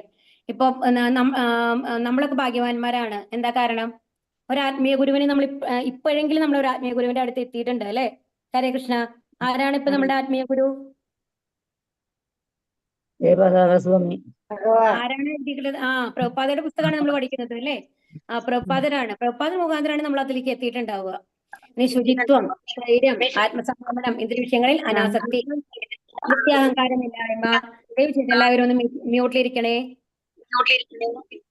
ജനന മരണങ്ങൾ, വാർദ്ധക്യം, രോഗം എന്നീ പരിണാമങ്ങളിലൂടെ ദുഃഖാത്മകതയെ കുറിച്ചുള്ള ബോധം. പിന്നെ എന്താണ് നമ്മൾക്ക് മനസ്സിലാക്കേണ്ടത്? നമ്മൾക്ക് എന്തായാലും ഒരു മരണമുണ്ട്, ഉറപ്പല്ലേ? മരണമില്ലാത്ത ആരുമില്ല. ഇപ്പൊ നമ്മൾക്ക് അറിയാം, ഭഗവാൻ തന്നെ പറഞ്ഞു കഴിഞ്ഞു എന്തെന്ന്, ഒരുപാട് ജന്മങ്ങളിലായി ഞാനും നീയും ഒരുമിച്ചുണ്ടായിരുന്നു അർജുന, ഇനിയും നമ്മൾ ഒരുമിച്ചുണ്ടാവുമെന്ന് പറഞ്ഞു ഭഗവാൻ അർജുനന്റെ അടുത്ത് അല്ലെ. അതിൽ നിന്ന് നമ്മൾക്ക് എന്താ മനസ്സിലായത്? നമ്മൾക്ക് എന്തായാലും ഈ മരിച്ചു കഴിഞ്ഞാൽ വീണ്ടും ജനിക്കണം. നമ്മുടെ കർമ്മങ്ങൾ ശരിയല്ലെങ്കിൽ, ശുദ്ധ ഭക്തി നമ്മൾക്ക് വന്നിട്ടില്ലെങ്കിൽ തീർച്ചയായിട്ടും ഈ ലോകത്തേക്ക് വരണം അല്ലെ. ഇനി വാർദ്ധക്യം, രോഗം, ഇതെല്ലാം എപ്പോഴും നമ്മൾക്ക് ദുഃഖമാണ് തരുന്നത് നല്ലതാണ് പറയുന്നത്. ഇനി ഇതൊക്കെ ഇതിനെ കുറിച്ചുള്ള ബോധം നമ്മൾക്ക് ഉണ്ടാവണം. കാരണം ഇത് എന്തുകൊണ്ടാണ്? നമ്മുടെ കർമ്മഫലങ്ങൾ കൊണ്ട് നമ്മൾ ഇവിടെ വരുന്നു. ആ കർമ്മങ്ങൾക്കനുസരിച്ചാണ് നമ്മൾക്ക് സുഖവും ദുഃഖവും ഉള്ളത് എന്നുള്ള ബോധം നമ്മൾക്ക് വരണം. അത് ഒരാളെയും, നമ്മുടെ വീട്ടിൽ തന്നെ ഒരച്ഛന്റെയും അമ്മയുടെയും മക്കളായിട്ട് ജനിച്ചു കഴിഞ്ഞു കഴിഞ്ഞാലും, 2 സിബ്ലിങ്സ് ആയിട്ടിരുന്നാലും, അവരുടെ ചേട്ടനോ അനിയനോ ഉണ്ടെങ്കിലും, ചേച്ചിയോ അനിയത്തിയോ ഉണ്ടെങ്കിലും, അവരുടെ ജീവിതവും നമ്മുടെ ജീവിതവുമായിട്ട് ഒരു ബന്ധവുമില്ല നമ്മൾ മനസ്സിലാക്കുക. നമ്മുടെ കർമ്മഫലങ്ങളാണ് നമ്മൾ അനുഭവിക്കുക, അവരുടെ കർമ്മഫലങ്ങളാണ് അവരനുഭവിക്കുക. ആ കർമ്മഫലങ്ങളെ എങ്ങനെയാണ് ഈ ജന്മത്തിൽ നമുക്ക് മാറ്റാൻ പറ്റുക? ഭക്തിയുത സേവനങ്ങളിൽ കൂടെ. കാരണം നമ്മളുടെ കർമ്മങ്ങളെ എടുക്കാൻ കഴിവുള്ളത് ഭഗവാൻ മാത്രമേ ഉള്ളൂ. അപ്പൊ ആ ഭഗവാനെ സമീപിച്ച് ആ ഭഗവാന്റെ തൃപ്തി ഉണ്ടെന്നുണ്ടെങ്കിൽ ഭഗവാൻ പറയും ഓക്കെ, അവൻ ശുദ്ധഭക്തിയുള്ള നമ്മള് ഒരു ജയിലിൽ അടച്ച ആൾക്കാരാണെന്നുണ്ടെങ്കിൽ കുറെ നാളുകൾ അവര് നിരീക്ഷിക്കും അല്ലെ. ആ നിരീക്ഷിച്ചു കഴിഞ്ഞു കഴിഞ്ഞിട്ട് ഒരു തെറ്റും ചെയ്യുന്നില്ല, അത്രയും നല്ല ഒരാളായിട്ടാണുള്ളത്. ഏതോ സാഹചര്യത്തിന്റെ സമ്മർദ്ദം കൊണ്ട് ഏതോ തെറ്റ് ചെയ്തതാണ് എന്നുള്ള ലെവലിലേക്ക് ഒക്കെ എത്തിക്കഴിയുമ്പോൾ അവർക്ക് ശിക്ഷ ഇളവ് കൊടുക്കാറുണ്ട് ഇല്ലേ? കൊടുക്കാറില്ല. ചിലവർ ചിലപ്പോൾ ജീവപര്യന്തം ഒക്കെ ശിക്ഷ അനുഭവിക്കാൻ വേണ്ടി പോയ ആൾക്കാരനെ 5 കൊല്ലൊക്കെ കഴിയുമ്പോൾ അവരെ വിടും. നല്ല നടപ്പ് അങ്ങനെയൊക്കെ പറഞ്ഞിട്ട് വിടും അല്ലെ. അതുപോലെയാണ് ഭഗവാനും. അപ്പൊ ഭഗവാന് ആ പ്രീതി നമ്മൾ സമ്പാദിച്ച് നല്ല രീതിയിൽ ഭഗവാന്റെ അടുത്തേക്ക് പോകാനായിട്ട് നമ്മൾ ശ്രമിക്കുകയാണെന്നുണ്ടെങ്കിൽ, ഭഗവാന്റെ സൃഷ്ടികളായ മറ്റുള്ളവരോട് നമ്മൾ അത്രയും നന്നായിട്ടാണ് പെരുമാറുന്നത് എന്നുണ്ടെങ്കിൽ എന്താണ് ഭഗവാൻ അനുഗ്രഹം തരുന്നത്? നമ്മളുടെ പാപങ്ങളെല്ലാം ഭഗവാൻ ഏറ്റെടുക്കും എന്നുള്ളതാണ്. അപ്പൊ അങ്ങനെയാണ്, അത് മാത്രമാണ് നമ്മൾക്ക് ഒരു വഴിയുള്ളൂ ഇവിടെ നിന്ന് രക്ഷപ്പെടാനായിട്ട്. ഇനി ഏകാന്തമായ സ്ഥലത്ത് ജീവിക്കാനുള്ള ആഗ്രഹം. ആർക്കെങ്കിലും ഏകാന്തമായ സ്ഥലത്ത് ജീവിക്കാൻ ആഗ്രഹം ഉണ്ടാവുമോ? പൊതുവേ ഇല്ല അല്ലെ. എല്ലാവരും കൂട്ടായിട്ട് ഇരിക്കാനാണ് ആഗ്രഹം ഉണ്ടാവുക. പക്ഷെ ഇവിടെ അതാണ് പറയുന്നത്. കാരണം എന്താണെന്നുണ്ടെങ്കിൽ ഭഗവാനുമായിട്ട് മാത്രം ബന്ധം മതി എന്നുള്ള മാതിരി. കാരണം മറ്റുള്ളവരുമായിട്ട് ബന്ധം വരുമ്പോഴാണ് നമ്മൾക്ക് സുഖങ്ങളും ദുഃഖങ്ങളും ഒക്കെ ഉണ്ടാവണേ അല്ലെ. അതില്ലാണ്ടിരുന്ന ജഡഭരതന്റെ മാതിരി. ജഡഭരതൻ അങ്ങനെയാണ് തീരുമാനിക്കുന്നത് 3ാമത്തെ ജന്മത്തില്. കാരണം ആദ്യത്തെ ജന്മത്തില് മാന്റെ കണ്ട് എന്തായി മാനായിട്ട് ജനിക്കും. അതായത് 3ാമത്തെ ജന്മത്തില് ഭരതനായിട്ട് വീണ്ടും ജനിക്കുമ്പോൾ അവരെന്താണ് തീരുമാനിക്കുന്നത്? ഞാൻ ആരുമായിട്ട് ബന്ധപ്പെടില്ല. ആരെങ്കിലും ബന്ധപ്പെട്ടു അല്ലാണ് എനിക്ക് ദുഃഖങ്ങൾ വരിക, സുഖങ്ങൾ വരിക, പുണ്യങ്ങൾ വരിക, പാപങ്ങൾ വരിക. അപ്പൊ ഞാൻ ആരുമായിട്ട് ബന്ധപ്പെടില്ല ഞാൻ തീരുമാനിക്കുകയാണ്. അങ്ങനെയാണ്, ആ ഒരു ചിന്തയാണ് കേട്ടോ ഇവിടെ പറയുന്നത്. ഇനി ആത്മസാക്ഷാത്കാരത്തിന്റെ പ്രാധാന്യം അറിയാൽ, തത്വചിന്തയിലൂടെ നിരപേക്ഷ തത്വത്തെക്കുറിച്ച് അന്വേഷിക്കൽ. അപ്പൊ ഇതാണ് പറയുന്നത്. അപ്പൊ ഇതൊക്കെ ആണ് എന്തെന്ന് പറയുന്നത്? ജ്ഞാനം. അവയല്ലാതെ ഉള്ളവ എല്ലാം എന്താണ്? അജ്ഞാനമാണ്. അപ്പൊ നമ്മൾ ചെയ്തുകൊണ്ടിരിക്കുന്നത് പൊതുവെ അജ്ഞാനമാണെന്നാണ് അർത്ഥം. അതായത് നമ്മൾക്ക് ബാക്കിയുള്ള കാര്യങ്ങളൊക്കെയാണ് താല്പര്യം അല്ലെ. ഇവിടെ ഒരു നോക്കൂ, ഒരു കുട്ടി, ആ കുട്ടിയിൽ നിന്ന് എന്തായാലും നമുക്ക് വാർദ്ധക്യം വരും, മരണം വരും എന്നുള്ളതൊക്കെ നമ്മൾ അറിയണം. ഇതെല്ലാം ദുഃഖത്തിന്റെ കാരണങ്ങളാണെന്ന് നമ്മൾ മനസ്സിലാക്കണം എന്നുള്ളത് കാണിക്കുകയാണ് കേട്ടോ ഇവിടെ. പിന്നെ ഇവിടെ കണ്ടു, ഈ സ്ത്രീയെ കണ്ടു, ആ സ്ത്രീയുടെ മുഖം നോക്കൂ, എത്ര ഒരു ഫിലിമാട്രിക്സ് ആയിരുന്നു. അവരുടെ അവസ്ഥ എന്താണ്? എന്തായാലും ഈ അവസ്ഥയിലേക്ക് നമ്മൾ മാറും, നമുക്ക് അതിൽ നിന്ന് രക്ഷപ്പെടാനായിട്ട് സാധിക്കില്ല അല്ലെ. ആധ്യാത്മിക ജീവിത പുരോഗതിക്ക് ഒഴിച്ചുകൂടാനാവാത്ത ഒന്നാണ് ശൗചം. ശൗചം 2 വിധത്തിലുണ്ട്, ബാഹ്യവും ആഭ്യന്തരവും. ബാഹ്യ ശൗചം കുളി കൊണ്ട് തന്നെ നിറവേറ്റാം. ആന്തരമായതിന് നിരന്തരം കൃഷ്ണ സ്മരണയും. അപ്പൊ 2 തരത്തിലാണ് നമുക്ക് ശുചിത്വം ഉണ്ടാക്കാൻ പറ്റുക. എങ്ങനെയാണ്? ബാഹ്യമായത് നമ്മൾ കുളിച്ചിട്ട്, നമ്മളെല്ലാവരും കുളിക്കുന്ന ആൾക്കാരാണ് അല്ലെ. മലയാളികൾ എസ്പെഷ്യലി എന്തായാലും വളരെ നീറ്റായിട്ടുള്ള ആൾക്കാരായിരിക്കും പൊതുവെ. ഇനി ഹരേ കൃഷ്ണ. ഇനി നമ്മുടെ ഉള്ളിൽ എങ്ങനെയാണ് നമ്മുടെ ഉള്ളിലത്തെ അഴുക്കിനെ മാറ്റുന്നത്? എങ്ങനെയാണ്? അഴുക്കെന്ന് പറയുന്നത് ചിന്തകളാണ്. നമ്മുടെ മനസ്സിൽ ബാക്കിയുള്ളവരോടുള്ള വെറുപ്പ്, ദേഷ്യം അങ്ങനെയൊക്കെ വരുന്നില്ലേ? അതിനൊക്കെ മാറ്റുന്നത് എങ്ങനെയാണ്? ഹരേ കൃഷ്ണ കൃഷ്ണ കൃഷ്ണ ഹരേ ഹരേ, ഹരേ രാമ രാമ രാമ ഹരേ ഹരേ എന്ന മന്ത്രജപവുമാണ് ഉപാധികൾ. മനസ്സിൽ അടിഞ്ഞുകൂടിയിരിക്കുന്ന മുൻജന്മ കർമ്മങ്ങളുടെ പൊടിപടലങ്ങളെ ഈ പ്രക്രിയ കൊണ്ട് തുടച്ചു മാറ്റാൻ കഴിയും. അപ്പൊ നമ്മളെ മനസ്സിൽ അടിഞ്ഞുകൂടിയിരിക്കുന്ന മുൻജന്മ കർമ്മങ്ങളുടെ പൊടിപടലങ്ങൾ എങ്ങനെയാണ് മാറ്റാൻ പറ്റുക? നാമം ചൊല്ലിയിട്ട് ഹരേ കൃഷ്ണ കൃഷ്ണ കൃഷ്ണ ഹരേ ഹരേ, ഹരേ രാമ രാമ രാമ ഹരേ ഹരേ എന്ന മന്ത്രം ജപിച്ചുകൊണ്ട് നമ്മൾക്ക് മനസ്സിലെ പൊടിപടലങ്ങളെയൊക്കെ തുടച്ചു മാറ്റാം എന്നുള്ളതാണ് ഇവിടെ പറയുന്നത് കേട്ടോ. സർവേന്ദ്രിയ ഗുണാസം സർവേന്ദ്രിയ വിവർജിതം അസക്തം സർവഭ്യച്ചൈവ നിർഗുണം ഗുണഭോക്യജ. സർവേന്ദ്രിയങ്ങളുടെയും ഉത്പത്തി സ്ഥാനമാണ് പരമാത്മാവ്. എന്നിരുന്നാലും അവിടത്തേക്ക് ഇന്ദ്രിയങ്ങളില്ല. സകല ജീവജാലങ്ങളെയും നിലനിർത്തി പോരുന്നുവെങ്കിലും അനാസക്തനാണ്, ത്രിഗുണാതീതനും അതേസമയം തന്നെ ഭൗതിക പ്രകൃതിയുടെ ത്രിഗുണങ്ങളുടെ യജമാനനുമാണ് അദ്ദേഹം. ഇവിടെ എല്ലാം ത്രീ ആണ് കേട്ടോ, തിഗു അല്ല. അവിടെ എഴുതിയിരിക്കുന്നതിൽ ഒരു മിസ്റ്റേക്ക് ആണ്. അത് ടൈപ്പ് ചെയ്യുമ്പോൾ നിൽക്കുന്നതാണ്. ത്രിഗുണങ്ങളുടെ യജമാനനുമാണ് ആര്? ഭഗവാൻ. ഇവിടെ എന്താ പറയുന്നത്? സർവേന്ദ്രിയങ്ങളുടെയും ഉത്പത്തി സ്ഥാനം അല്ലെ? എല്ലാ ഇന്ദ്രിയങ്ങളും നമ്മൾക്ക് തരുന്നത് ആരാണ്? പരമാത്മാവാണ്, ഭഗവാനാണ്. അപ്പൊ എന്നിരുന്നാലും അവിടത്തേക്ക് ഭഗവാൻ ഇന്ദ്രിയങ്ങളുണ്ടോ? ഇല്ല. കാരണം എന്താ? നമ്മുടെ ഇന്ദ്രിയങ്ങൾ കൊണ്ട് കാണുന്ന കേൾക്കും. നമ്മുടെ ഓരോ ഇന്ദ്രിയങ്ങൾക്കും ഓരോ പണിയാണ് അല്ലെ? കണ്ണുകൾ കൊണ്ട് കാണാം, ചെവികൾ കൊണ്ട് കേൾക്കാം. പക്ഷെ ഭഗവാൻ നമ്മുടെ പ്രസാദം സ്വീകരിക്കുന്നത് എങ്ങനെയാണ്? കണ്ണുകൾ കൊണ്ടാണ്. അപ്പോ ഭഗവാന് കണ്ണുകൾ കൊണ്ട് ഭക്ഷിക്കാൻ സാധിക്കും, കൈകൾ കൊണ്ട് കാണാൻ സാധിക്കും. എല്ലാ അവയവങ്ങൾക്കും എല്ലാ ഗുണങ്ങളും ഉണ്ട്. അതുകൊണ്ട് തന്നെ ഇന്ദ്രിയാതീതൻ. അതുകൊണ്ടാണ് ഇന്ദ്രിയങ്ങൾ ഇല്ല എന്നല്ല പറയുന്നത് ഇവിടെ. ഭഗവാൻ ഇന്ദ്രിയാതീതനാണെന്ന് വെച്ച് കഴിഞ്ഞാൽ അതിന്റെ അർത്ഥം എന്താണ്? ഇന്ദ്രിയങ്ങളിൽ എന്താ പറയാ, കെട്ടുപാട് എന്ന് പറയില്ലേ? നമ്മളെന്ന് പറയുന്നത് കണ്ണുകൾ കൊണ്ട് കാണുന്നതിനോട് നമുക്ക് അട്രാക്ഷൻ ഉണ്ട് അല്ലെ? ചെവി കൊണ്ട് കേൾക്കുന്നതിനോട് നമുക്ക് അട്രാക്ഷൻ ഉണ്ട്. എന്നാൽ ഭഗവാന് ഏതിനോടും അറ്റാച്ച്മെന്റ് ഇല്ല. എല്ലാത്തിനും മേലെയാണ് ഭഗവാൻ. അതുപോലെ തന്നെ ഒരു ഇന്ദ്രിയം കൊണ്ട് എല്ലാ ഇന്ദ്രിയങ്ങളുടെ കാര്യവും ഭഗവാന് ചെയ്യാനായിട്ട് സാധിക്കും. അതാണ് പറയുന്നത് കേട്ടോ. ഇനി സകല ജീവജാലങ്ങളുടെയും നിലനിർത്തി പോലും അതുപോലെ തന്നെ ഏതിനും അദ്ദേഹം അനാസക്തനാണ്. അത് പ്രത്യേകിച്ച് സന്തോഷമോ സന്താപമോ ഒന്നുമില്ല. എല്ലാവരും തുല്യരാണ് ഭഗവാന്. അപ്പൊ ത്രിഗുണാതീതനാണ്. നമ്മൾ ഓൾറെഡി പറഞ്ഞിട്ടുള്ളതാണ് അല്ലെ? സത്വഗുണത്തിനും രജോ ഗുണത്തിനും സംഭവ ഗുണത്തിനും അതീതനാണ് ആര്? ഭഗവാൻ. കാരണം ആ ഗുണങ്ങള് എന്താണ്? ആ ശ്ലോകം ആർക്കെങ്കിലും ഓർമ്മയുണ്ടോ? ഈ മായ എന്ന് പറയുന്നത് ഭഗവാന്റെ ആണെന്ന് പറയുന്നത്. ദേവി ഹേഷാ ഗുണമയീ മമ മായ ദുരത്യ മാമേ വായേ പ്രപത്യന്തേ മായാമേതാം തരന്തിതേ. അതിലെന്താ പറയുന്നത്? ഈ മായയും ഭഗവാന്റേതാണ് എന്നാണ് പറയുന്നത് അല്ലെ? ഹരേ കൃഷ്ണ. എല്ലാവരും ഒന്ന് മ്യൂട്ടിലാവുമ്പോ എക്കോ വരുന്ന മാതിരി ഉണ്ടല്ലോ കുറേശ്ശെ. ഒന്ന് മ്യൂട്ടിലാക്കൂ കേട്ടോ എല്ലാവരും. അപ്പൊ ഇനി എന്താ പറയുന്നത്? അപ്പൊ ജീവജാലങ്ങളിൽ നിലനിർത്തി പോരുന്നെങ്കിലും അനാസക്തനാണ്, ത്രിഗുണാതീതനാണ്. അതുപോലെ തന്നെയോ ഭൗതിക പ്രകൃതിയുടെ ത്രിഗുണങ്ങളുടെ യജമാനനാണ്. അപ്പൊ ഈ ത്രിഗുണങ്ങളെ എവിടുന്നാ വരുന്നത് പറഞ്ഞത്? അതാണ് പറയുന്നത് ദേവിഹേഷ ഗുണമയി. എന്താണ്? എന്നിൽ നിന്ന് തന്നെയാണ് ഈ ത്രിഗുണങ്ങളും വരുന്നത്. ആ ത്രിഗുണങ്ങളെ നിയന്ത്രിക്കുന്നത് ആരാണ്? ഭഗവാനാണ്. അതുകൊണ്ടാണ് നമ്മൾ പറഞ്ഞത് അല്ലെ, നമ്മളെ 3 കയറുകൊണ്ട് വരിഞ്ഞ മാതിരിയാണ് ഉള്ളത്. എല്ലാവരിലും ഈ ത്രിഗുണങ്ങളുണ്ട്. അപ്പൊ ഈ 3 കയറുകൊണ്ട് നമ്മളെ കെട്ടിക്കാണ്. ആ കെട്ടിനെ മുറിക്കാൻ ആർക്കാണ് സാധിക്കുക എന്നാ പറഞ്ഞത്? ഭഗവാന്. എന്തുകൊണ്ടാണ് മറ്റുള്ളവർക്ക് സാധിക്കാത്തത്? ഭഗവാൻ ഇന്ദ്രിയങ്ങൾക്ക് അതീതനാണ്. ഭഗവാന് സാധിക്കും, അത് സമ്മതിച്ചു. പക്ഷെ എന്തുകൊണ്ടാണ് മറ്റുള്ളവർക്ക് സാധിക്കാത്തത്? ഒരു കെട്ടില്ലാത്ത ആൾക്ക് മാത്രമേ കെട്ടുള്ള ആള്. അതാണ്. എല്ലാവരും കെട്ടപ്പെട്ടിരിക്കുകയാണ് അല്ലെ? എല്ലാവർക്കും ഈ 3 ഗുണങ്ങളുണ്ട്. എല്ലാവരും ഈ ഭൗതിക ലോകത്തുള്ള എല്ലാവരും ഈ 3 ഗുണങ്ങളുടെ അടിമകളാണ്. അതുകൊണ്ട് ആ കെട്ടില്ലാത്ത ഒരാൾക്കാണ്, ആ കയർ തന്ന ആൾക്കാണ് കയറിനെ എടുക്കാനും പറ്റുള്ളൂ അല്ലെ? അപ്പൊ അതാണ്. അതുകൊണ്ട് ഭഗവാനെ ആശ്രയിച്ചാൽ മാത്രമാണ് നമ്മൾക്ക് ഈ 3 ഗുണങ്ങളിൽ നിന്ന് മാറി അതിന്റെ മേലെയുള്ള ഗുണത്തിന് എന്തെന്ന് പറയും? വിശുദ്ധ സത്വം എന്ന് പറയും. ആ ഗുണത്തിലേക്ക് എത്തുമ്പോഴാണ് ഭഗവാന്റെ അതേ ഗുണമായിട്ട് നമ്മൾ മാറുന്നത്. ആ ഗുണത്തിലേക്ക്, അതായത് നമ്മുടെ ആത്മാവിന്റെ സ്വരൂപം എന്ന് പറയും. നമ്മുടെ ആത്മാവിന്റെ സ്വരൂപം എന്ന് പറയുന്നത് ഭഗവാന്റെ അതേ സ്വഭാവമാണ്. ഇത്ര ഗുണങ്ങൾക്ക് അതീതമാണ്. ആ സ്വഭാവത്തേക്ക് നമ്മൾ എത്തണമെന്നുണ്ടെങ്കിൽ എന്ത് വേണം? ഭഗവാന്റെ അനുഗ്രഹത്തോട് കൂടിയിട്ട് ഈ കെട്ടഴിക്കാനായിട്ട് നമ്മൾക്ക് പറ്റണം. ജ്യോതിഷാമഭി തജ്ജ്യോതി തമസപരമുച്യതേ ജ്ഞാനം ജ്ഞേയം ജ്ഞാനഗമ്യം ഹൃദി സർവസ്യ വിഷ്ഠിതം. അദ്ദേഹമാണ് സർവ്വജ്യോതിസുകളുടെയും സ്രോതസ്. പദാർത്ഥനിഷ്ഠമായ തമസിനെ അതിക്രമിച്ചു നിൽക്കുന്നതും അവ്യക്തമായിട്ടുള്ളതും അവിടുന്ന് തന്നെ. അറിവും അറിയേണ്ടുന്നതും അറിവിന്റെ ലക്ഷ്യവും സർവ്വഹൃദയങ്ങളിലും കുടികൊള്ളുന്നതുമായ ആ പരമപുരുഷനാണ്.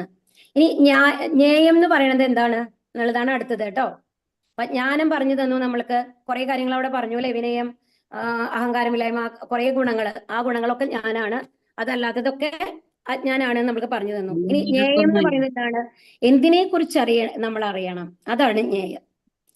അറിവ് എന്ന് പറയുന്നതാണ് ജ്ഞാനം. എന്തിനെ കുറിച്ചാണ് നമ്മൾക്ക് അറിയേണ്ടത്, അതിനെയാണ് എന്ന് പറയുന്നത് ജ്ഞേയം എന്ന് പറയുന്നത്. അപ്പൊ എന്തിനെ കുറിച്ച് അറിയണമോ അതാണ് ജ്ഞേയം കേട്ടോ. അപ്പൊ ഇവിടെ ജ്ഞേയം എന്ന് പറഞ്ഞാൽ എന്താന്ന് പറയുന്നത്? അപ്പൊ ആരെ കുറിച്ചാണ് നമ്മൾക്ക് അറിയേണ്ടത്? എന്തിനെ കുറിച്ചാണ് അറിയേണ്ടത്? ഭഗവാനെ കുറിച്ചിട്ട് അല്ലേ. ഭഗവാൻ ശരിക്കും ആരാണ്? ആ അറിവ്, ആ അറിവിനാണ് നമ്മൾ എന്ത് പറയുന്നത്? ജ്ഞേയം, ഒബ്ജക്ട് ഓഫ് നോളജ് എന്നാണ് പറയുക. അപ്പൊ അദ്ദേഹമാണ് സർവ്വജ്യോതിസുകളുടെയും സ്രോതസ്. പദാർത്ഥനിഷ്ഠമായ തമസിനെ അതിക്രമിച്ചു നിൽക്കുന്നതും അവ്യക്തമായിട്ടുള്ളതും അവിടുന്ന് തന്നെ. അപ്പൊ ഭഗവാൻ വന്നു കഴിഞ്ഞാൽ അവിടെ ഭഗവാൻ എങ്ങനെയാണ്? ഭഗവാന്റെ ബ്രഹ്മജ്യോതി എന്ന് പറയുന്നത് എത്ര സൂര്യന്മാരാണ്? ആയിരക്കണക്കിന് സൂര്യന്മാരുടെ സ്രോതസ്സുമാരെയാണ് ഭഗവാൻ ഉണ്ടായിരുന്നത്. അന്ന് നമ്മൾ പഠിച്ചു അല്ലെ 11ാമത്തെ അധ്യായത്തില്. ആർക്ക്? അർജുനന് കാണിച്ചു കൊടുക്കുന്നുണ്ട് വിശ്വരൂപം അല്ലെ ആ സമയത്ത്. അപ്പൊ അത്രയും പ്രകാശമാനമായിട്ടുള്ള ഭഗവാൻ വന്നു കഴിഞ്ഞാൽ അതിന്റെ മുമ്പിൽ ഇരുട്ടിന് നിലനിൽക്കാനായിട്ട് സാധിക്കുമോ? ഇല്ല. നമ്മളിപ്പോ സൂര്യരശ്മി വരുമ്പോ തന്നെ നമ്മുടെ ഇവിടുത്തെ ഇരുട്ടിൽ നിൽക്കാൻ പറ്റുന്നില്ല അല്ലെ. അപ്പൊ അതാണ് ഭഗവാൻ ഉള്ളിടത്ത് ജ്ഞാനം, അറിവ് മാത്രമേ ഉള്ളൂ, ശുദ്ധത മാത്രമേ ഉള്ളൂ. അവിടെ ഇരുട്ടില്ല. ഇരുട്ട് എപ്പോഴും അജ്ഞാനത്തെയാണ് കുറിക്കുന്നത്, അവിടെ അറിവില്ലായ്മയില്ല. അതാണ് പദാർത്ഥനിഷ്ഠമായ തമസിനെ അതിക്രമിച്ചു നിൽക്കുകയാണ്. ഇനി അവ്യക്തമായിട്ടുള്ളത് അവിടുന്ന് തന്നെയാണ്. അറിവും അറിയേണ്ടുന്നതും അറിവിന്റെ ലക്ഷ്യവും സർവ്വഹൃദയങ്ങളിലും കുടികൊള്ളുന്നതും ആ പരമപുരുഷനാണ് എന്നാണ് പറയുന്നത്. അപ്പൊ ഇവിടെ എന്താ പറയുന്നത്? എല്ലാവരുടെയും ഉള്ളിൽ, അതന്നെയാണ് പറയുന്നത് അല്ലെ, സർവസ്യച്ചാഹം ഹൃദിസന്നിവിഷ്ടോ മത്തപരജ്ഞാനമപോഹനം ച എന്നാണ്. എല്ലാവർക്കും അറിവ് കൊടുത്തുകൊണ്ട് എല്ലാവരുടെ ഉള്ളിലും ഉള്ളതാരാണ്? ആ ഭഗവാനാണ്. ഈ പ്രപഞ്ചത്തെ നിലനിർത്തുന്നതും ആ ഭഗവാൻ തന്നെയാണ് എന്നുള്ളത് പറയുകയാണ്. ആ ഭഗവാനെ ആർക്കെങ്കിലും അറിയാൻ സാധിക്കുമോ? നമ്മൾ ഇതിനു മുമ്പ് പറഞ്ഞു അല്ലെ, ഇവൻ ദേവന്മാർക്കും ഋഷിമാർക്ക് പോലും ആ ഭഗവാനെ അറിയാനായിട്ട് സാധ്യമല്ല. കാരണം ഭഗവാന് മാത്രമാണ്. ഭഗവാൻ നമ്മൾക്ക് എത്രത്തോളം നമ്മളെ അറിയിക്കാൻ വെക്കുന്നോ, ഭഗവാൻ വിചാരിക്കുകയാണ് ഇന്ന ആൾക്ക് എന്റെ ഈ അറിവ് കൊടുക്കണം എന്ന് പറഞ്ഞാൽ ആ അറിവ് മാത്രമാണ് അവർക്ക് കിട്ടുള്ളൂ. അതുകൊണ്ടാണ് നമ്മൾ പറഞ്ഞത് ഭഗവാന്റെ അവതാരങ്ങളിലെല്ലാം ഭഗവാന്റെ പൂർണ്ണ ഗുണങ്ങളില്ല എന്ന് പറഞ്ഞു അല്ലെ. ഭഗവാന്റെ വിസ്തരണങ്ങളാണ് അതൊക്കെ. ഏത് 2 അവതാരങ്ങളിൽ മാത്രമാണ് ഭഗവാൻ സ്വയമായിട്ട് വരുന്നത്?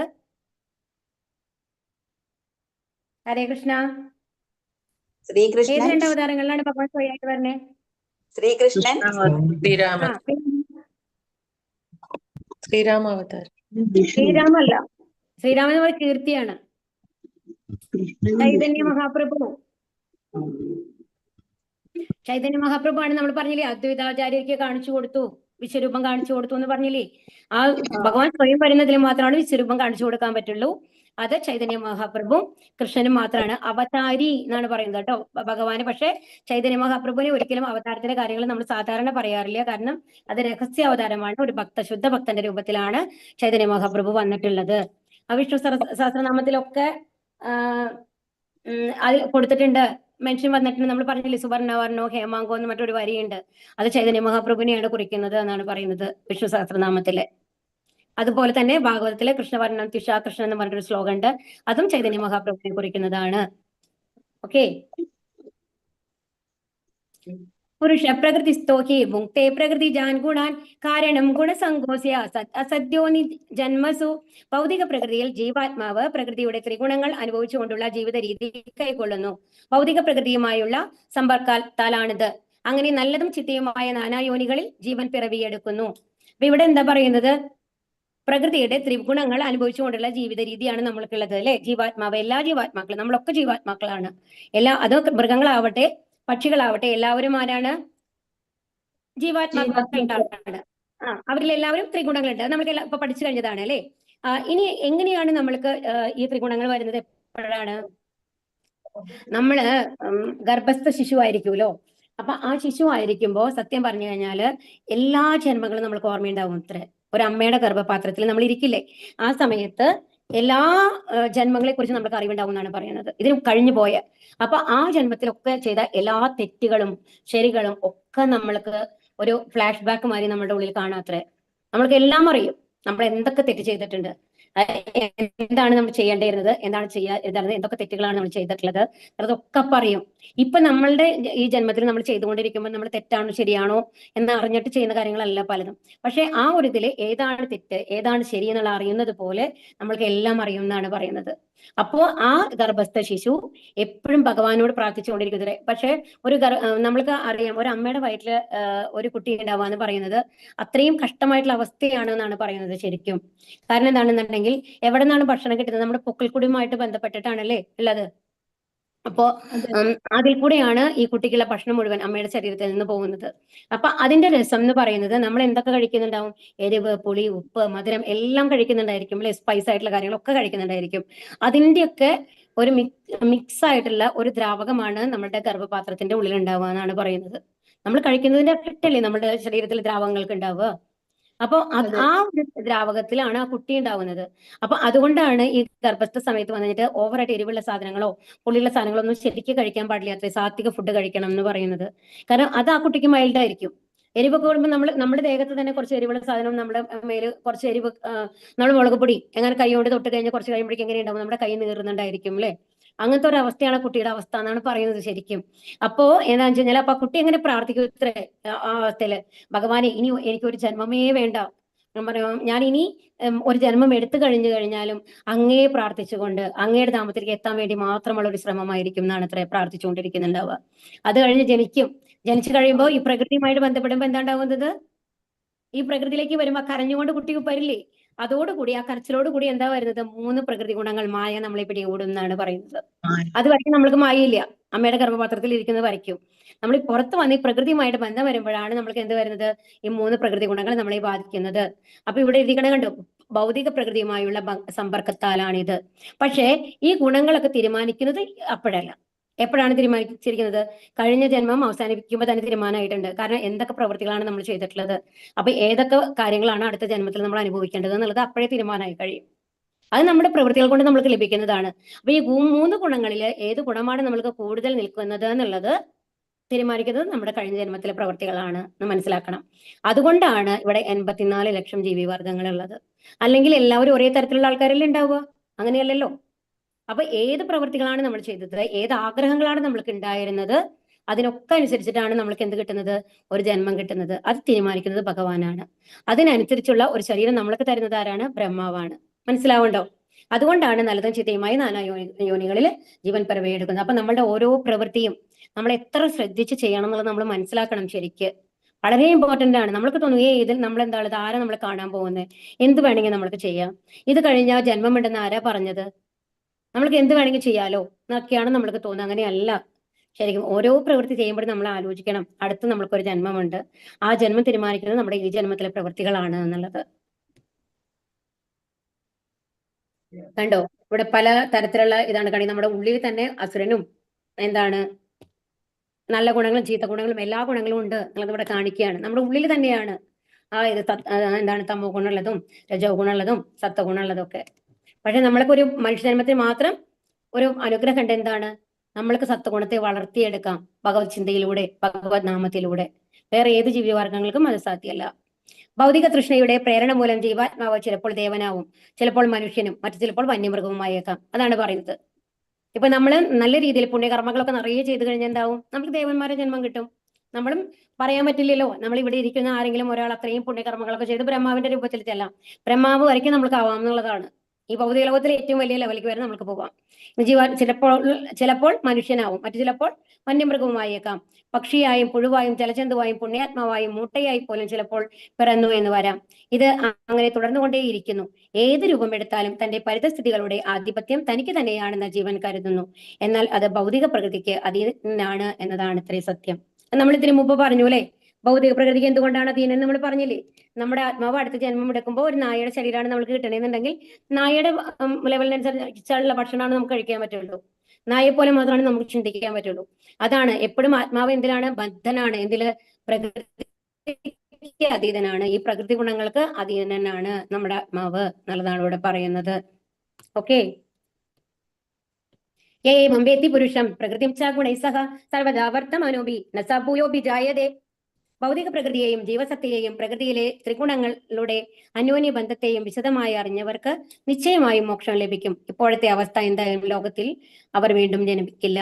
അപ്പൊ എന്താ പറയുന്നത്? ഭഗവാൻ എന്താ നമ്മളോട് പ്രോമിസ് തരുന്നത്? എന്താ പറയുന്നത്?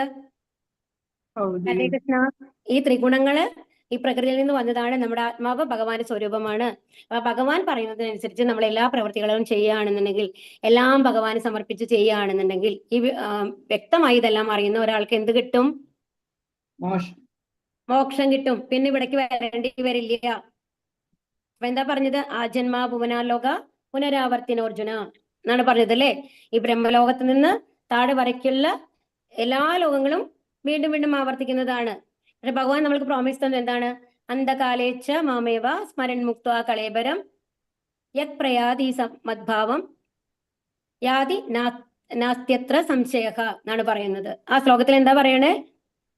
മരിക്കുന്ന സമയത്ത് നിങ്ങൾക്ക് എന്നെ സ്മരിക്കാൻ കഴിഞ്ഞു കഴിഞ്ഞാൽ തീർച്ചയായിട്ടും ഇവിടേക്ക് ഇനി വരണ്ട. ഇതിൽ നിന്നെല്ലാം ഞാൻ നിങ്ങൾക്ക് മുക്തി നൽകി എൻ്റെ അടുത്തേക്ക് കൊണ്ടുപോകും. പക്ഷെ ആ മരിക്കുന്ന സമയത്ത് നമ്മൾ ഭഗവാനെ ആലോചിക്കുകയാണെങ്കിൽ എന്ത് ചെയ്യണം? നിരന്തരമായി സവൈ പുംസാം പരോധർമ്മോ യഥോ ഭക്തിർ അധോക്ഷജേ അഖൈതുകി അപ്രതിഹത യയാത്മാ സുപ്രസീദതി എന്നാണ് പറയുന്നത്. സവൈ പുംസാം പരോധർമ്മോ, ആ ഭഗവാനെ അറിഞ്ഞുകൊണ്ട് എന്ത് ചെയ്യണം? അഖൈതുകി അപ്രതിഹത, നിരന്തരമായിട്ട് ഭഗവാനെ കുറിച്ച് സ്മരിച്ചുകൊണ്ടിരിക്കണം. എങ്ങനെ? എനിക്ക് അത് വേണം ഇത് വേണം എന്നുള്ള ആഗ്രഹം കൊണ്ടല്ല. എനിക്ക് ഭഗവാനെ, ഞാൻ അങ്ങയുടെ അംശമാണ്, ഞാൻ എന്നെ അങ്ങയെ സേവിക്കാൻ അനുവദിക്കണം, അങ്ങയുടെ പാതാരവിധങ്ങളിൽ എന്നെ എപ്പോഴും ചേർക്കണം എന്നുള്ള ആ പ്രാർത്ഥനയോട് കൂടിയിട്ട് എപ്പോഴും ഭഗവാനെ സ്മരിക്കുക. സ്വാർത്ഥ താല്പര്യങ്ങളില്ലാണ്ട് നമ്മുടെ ആ എന്താണ് ഫ്രൂട്ട്സ് വിറ്റ ആ ഒരു അമ്മയെ പോലെ, കുറൂരമ്മയെ പോലെ, അവർക്കൊന്നും ജീവിതത്തിൽ ആഗ്രഹങ്ങൾ ഉണ്ടായിരുന്നില്ല അല്ലെ? പൂന്താനത്തിനെയും ഭഗവാൻ കൊണ്ടുപോകല്ലേ ചെയ്തത്? അവരെയൊക്കെ പോലെ എന്താണ് സ്വാർത്ഥ താല്പര്യങ്ങളില്ലാണ്ട് ഭഗവാനെ സമർപ്പിച്ച് നമ്മൾ ജീവിക്കാൻ ശ്രമിക്കുകയാണെങ്കിൽ തീർച്ചയായിട്ടും ഈ ലോകത്തിലേക്ക് വീണ്ടും ജനിക്കേണ്ടി വരില്ല എന്നാണ് ഇവിടെ പറയുന്നത്. പ്രകൃത്യൈവാച കർമാണി ക്രിയമാണാനി സർവശഃ യഃ പശ്യതി തദാത്മാന അകർത്താരം സ പശ്യതി. ഭൗതിക പ്രകൃതി സൃഷ്ടമായ ശരീരമാണ് എല്ലാ പ്രവർത്തനങ്ങളും ചെയ്യുന്നതെന്നും ആത്മാവ് ഒന്നും ചെയ്യുന്നില്ലെന്നും അറിയുന്നവൻ എത്ര യഥാർത്ഥത്തിൽ ദർശിക്കുന്നവൻ. അപ്പൊ എന്താണ് നമ്മൾ പറയുന്നത്? അപ്പൊ നമ്മളിത് ഓൾറെഡി പറഞ്ഞു കഴിഞ്ഞ കാര്യമാണ് കേട്ടോ. ഭൗതിക പ്രകൃതിക്ക് സൃഷ്ടമായി നമ്മുടെ ശരീരമാണ് എല്ലാ പ്രവൃത്തികളും ചെയ്യുന്നത്, നമ്മുടെ ആത്മാവല്ല. അപ്പൊ നമ്മൾ അതിന് എന്താണ് പറഞ്ഞത്? ഇപ്പൊ തന്നെ നമ്മൾ പറഞ്ഞു. എന്താണ് അതിന് ഉദാഹരണം പറഞ്ഞത്? ഹരേ കൃഷ്ണ.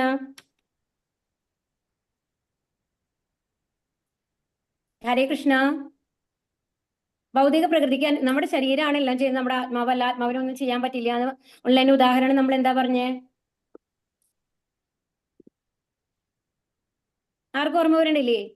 ഹരേ കൃഷ്ണ. അതാണ് ഇപ്പോൾ പറയുന്നത്, നമ്മുടെ ശരീരത്തിൽ നമ്മുടെ ആത്മാവല്ല ചെയ്യുന്നത്, നമ്മുടെ ശരീരമാണെന്ന് എങ്ങനെയാ നമ്മൾക്ക് മനസ്സിലാവുന്നത്? എല്ലാവരും ഉറങ്ങിപ്പോയോ? അതെ, ഉറങ്ങിപ്പോയോ എന്ന് തന്നെയാണ് എനിക്ക് തോന്നുന്നത്. ഇപ്പൊ തന്നെയല്ലേ നമ്മൾ പറഞ്ഞു. എന്താ പറയുന്നത്? നമ്മളൊരു നായയുടെ ഉള്ളിൽ നമ്മൾ പോയി കഴിഞ്ഞാൽ നമ്മൾക്ക് എങ്ങനെയാ പ്രവർത്തിക്കാൻ പറ്റുക? നമ്മൾക്ക് ഒരു നായ എങ്ങനെയാണ് പ്രവർത്തിക്കുന്നത്? അത് എന്താണ് കഴിക്കുക? പറയൂ. നായെല്ലാം കഴിക്കും. എല്ലാം കഴിക്കും. പക്ഷെ മെയിനായിട്ട് അതിന് ഇഷ്ടം എന്തായിരിക്കും? പച്ചമാംസായാലും കഴിക്കുന്നുണ്ടായിരിക്കും അല്ലെ? എല്ല് കഴിക്കുന്നുണ്ടായിരിക്കും അല്ലെ? അല്ലേ? കഴിക്കും. ഓക്കെ. ഇനി ഒരു പൂച്ചയാണെങ്കിലോ? പൂച്ചയും എല്ലാം കഴിക്കുന്നത് ഇഷ്ടപ്പെട്ട് കഴിക്കുന്ന സാധനം എന്താണ്? എലിയൊക്കെയാണ് അല്ലേ? അല്ലയോ? ഹരേ കൃഷ്ണ. പൂച്ച എന്താ കഴിക്കുന്നത്? എലി കഴിക്കും അല്ലെ? ഉറപ്പല്ലേ? അതുപോലെ തന്നെ ഈ മയിലൊക്കെ ആണെന്നുണ്ടെങ്കിൽ പാമ്പിനെ ഒക്കെ കൊത്തിക്കൊണ്ട് നടക്കണ കാണാം. അങ്ങനത്തെ സാധനങ്ങളൊക്കെ കഴിക്കും. ഇപ്പൊ നമ്മളിപ്പോ ഒരു മനുഷ്യ ശരീരമാണ് കിട്ടിയിട്ടുള്ളത് അല്ലെ? അപ്പൊ നമ്മൾ എന്താണ് ഇഷ്ടപ്പെട്ട് കഴിക്കുന്നത്? നമ്മൾ പാകം ചെയ്ത് എന്ത് ഭക്ഷണം ആയിക്കോട്ടെ നമ്മൾ പാകം ചെയ്ത് നല്ല ശുദ്ധമായിട്ട് നമ്മൾ ഭക്ഷണം കഴിക്കുന്നു. ഓക്കെ.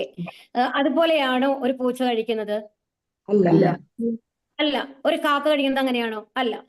അടുത്ത ജന്മത്തിൽ എനിക്ക് കിട്ടിയുന്ന ചെറിയൊരു പൂച്ചയാണെങ്കിൽ ഞാൻ പാകം ചെയ്ത് ഭക്ഷണം ഭഗവാനെ നിധിച്ച് എനിക്ക് കഴിക്കാനായിട്ട് സാധിക്കുമോ? ഇല്ല.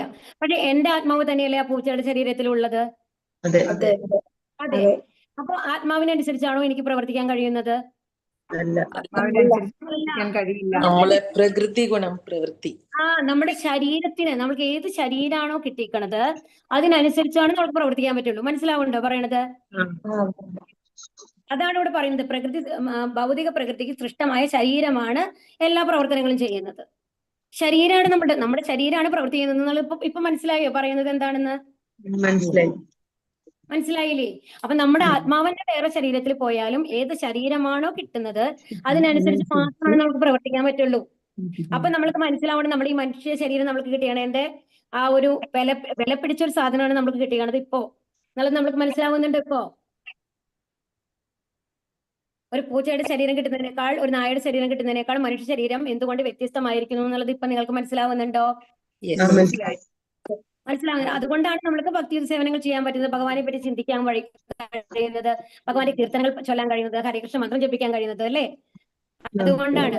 അപ്പൊ അതുകൊണ്ടാണ് പറയുന്നത് മനുഷ്യ ശരീരം കഴിഞ്ഞിട്ട് പോലും അത് ഉപയോഗിക്കാത്ത ആൾക്കാരെന്ന് പറയുന്നത് അത്രയും വിഡ്ഢികളാണ്. അവരെന്താ പറയേണ്ടതെന്ന് അറിയില്ല എന്നാണ് പറയുന്നത്. കാരണം വീണ്ടും നമ്മൾ ഏത് ജീവിവർഗങ്ങളിലാണെങ്കിൽ തിരിച്ചു പോകാൻ പോണത് നമ്മുടെ പ്രവൃത്തി കാരണം കൊണ്ട് താഴത്തേക്ക് പോകാനാണ് പോവുക, അല്ലെ? അതാണ് പറയുന്നത്. അപ്പൊ ശരിക്കും ആത്മാവ് നമ്മളുടെ ഒന്നും ചെയ്യുന്നില്ല, നമ്മുടെ ശരീരത്തിനനുസരിച്ചാണ് എല്ലാ പ്രവൃത്തികളും വരുന്നത്. മനസ്സിലായില്ലേ ഇപ്പോ? അപ്പൊ ആ ശരീരത്തിനാണ് എന്തുള്ളത്? ഈ 3 പ്രകൃതി ഗുണങ്ങളുള്ളത്. ഇവിടെ കണ്ടില്ലേ 3 കയറുകൾ കെട്ടിയിട്ട്, കണ്ടില്ലേ? 3 ഗുണങ്ങളായിട്ട്. ഇത് 3ഉം, ഒന്ന് സത്വഗുണം, ഒന്ന് രജോ ഗുണം, ഒന്ന് തമോ ഗുണമാണ് ഇവിടെ കാണിക്കുന്നത്. അത് ഒരാളെ പിടിച്ചു വലിച്ചുകൊണ്ടിരിക്കുകയാണ്, കണ്ടില്ലേ? ഈ ഇതിൽ കിടന്ന് ഒരു ആടിക്കൊണ്ടിരിക്കുന്ന ഒരാളുണ്ടല്ലോ, അതാണ് നമ്മൾ. മനസ്സിലാക്കിക്കോളൂ. അതുപോലെയാണ് നമ്മൾക്ക് മനസ്സിലാവുന്നില്ല നമ്മൾ അങ്ങനെയാണെന്ന്. പക്ഷെ നമ്മളുടെ ശരിക്കുള്ള അവസ്ഥ ഇതാണ് അത്ര, പുറത്തുനിന്ന് കണ്ടാല്. യഥാ പ്രകാശയത്യേകഃ കൃഷ്ണം ലോകമിമം രവിഃ ക്ഷേത്രം ക്ഷേത്രീ തഥാ കൃഷ്ണം പ്രകാശയതി ഭാരതപുത്ര. സൂര്യൻ വിശ്വത്തിലെങ്ങും വെളിച്ചം പരത്തുന്നത് പോലെ ജീവാത്മാവ് ശരീരത്തിൽ ഇരുന്നു കൊണ്ട് അതിനെ അവബോധത്താൽ പ്രകാശമാനമാക്കുന്നു. അപ്പൊ ഇനി എങ്ങനെയാണ് നമ്മൾക്ക് ജീവാത്മാവ് നമ്മുടെ ശരീരത്തിൽ വരുമ്പോൾ അവബോധം ഉണ്ടാവുന്നത് എന്നാണ് പറയുന്നത്. ഭഗവാന്റെ അംശമാണ് ജീവാത്മാവ് എന്ന് പറയുന്നത്. ഇപ്പൊ നമ്മുടെ ശരീരത്തിൽ, ഇപ്പൊ നമ്മുടെ അമ്മയുടെ ശരീരത്തിൽ ഒരു കുട്ടി ഫോമാവുമ്പോ ആ ഗർഭപാത്രത്തിൽ ഉണ്ടായി കഴിഞ്ഞ് ഒരു സമയം എത്തുമ്പോഴാണ് ഈ ആത്മാവ് ആ ഉള്ളിലേക്ക് വരിക എന്നാണ് പറയുന്നത്. ജനിക്കുന്ന ആ നിമിഷത്തിലില്ല, അത് കഴിഞ്ഞിട്ടാണ് ആത്മാവ് ശരീരത്തിന്റെ ഉള്ളിലേക്ക് വരുന്നത്. അപ്പൊ അപ്പോഴാണ് നമ്മൾക്ക് എന്ത് അറിയാൻ തുടങ്ങുന്നത്? എന്താണ് നമ്മൾക്ക് എവിടെ തൊട്ട് കഴിഞ്ഞാലും നമ്മൾക്ക് വേദന അറിയാം, അല്ലെ? അറിയുന്നില്ലേ? അറിയാം. ഇപ്പൊ ഉദാഹരണത്തിന് നമ്മൾ പറഞ്ഞപ്പോ ഈ സ്പൈനൽ കോഡ്, ചില ആൾക്കാർക്കൊക്കെ ആക്സിഡന്റോ അങ്ങനെ എന്തെങ്കിലുമൊക്കെ പറ്റി കഴിഞ്ഞിട്ട് നമ്മുടെ സ്പൈനൽ കോഡിന് എന്തെങ്കിലും അസുഖം വന്നു, പൊട്ടലോ എന്തെങ്കിലും വന്നു കഴിഞ്ഞു കഴിഞ്ഞാല് നമ്മുടെ ബ്രെയിനും നമ്മുടെ ശരീരവുമായിട്ടുള്ള കണക്ഷൻ വിച്ഛേദിക്കപ്പെടും, അതായത് കിട്ടില്ല. അപ്പൊ അങ്ങനത്തെ ആൾക്കാരെ കുറെ പേരെ കാണാം, അവർക്ക് ഈ കഴുത്തിന് താഴെയുള്ള ഭാഗം മുഴുവൻ ഇങ്ങനെ തളർന്നു പോയിട്ടുണ്ടാവും. അപ്പൊ ശരിക്കും പറഞ്ഞു കഴിഞ്ഞാല് ആ ഭാഗത്തിനെ ഒരു ജഡവസ്തു മാതിരിയാണ് അവർ മെയിൻറ്റെയിൻ ചെയ്തുകൊണ്ടിരിക്കുക ഉണ്ടാവുക, ശരിക്കും പറഞ്ഞു കഴിഞ്ഞാല്. പക്ഷെ എന്നിട്ടും അവര് ഒരുപാട് കാര്യങ്ങൾ സർവൈവ് ആവുന്ന നിറയെ ആൾക്കാരുണ്ട് കേട്ടോ, നമ്മൾക്ക് ഇൻസ്പിറേഷണൽ ആയിട്ട് തോന്നുന്ന മാതിരി. അപ്പൊ നമ്മളുടെ ജീവിതത്തിൽ ശരീരത്തിന്റെ ഉള്ള ഓരോ ഭാഗവും അത്രയും ബന്ധപ്പെട്ടിട്ട് കിടക്കുന്നതാണ്.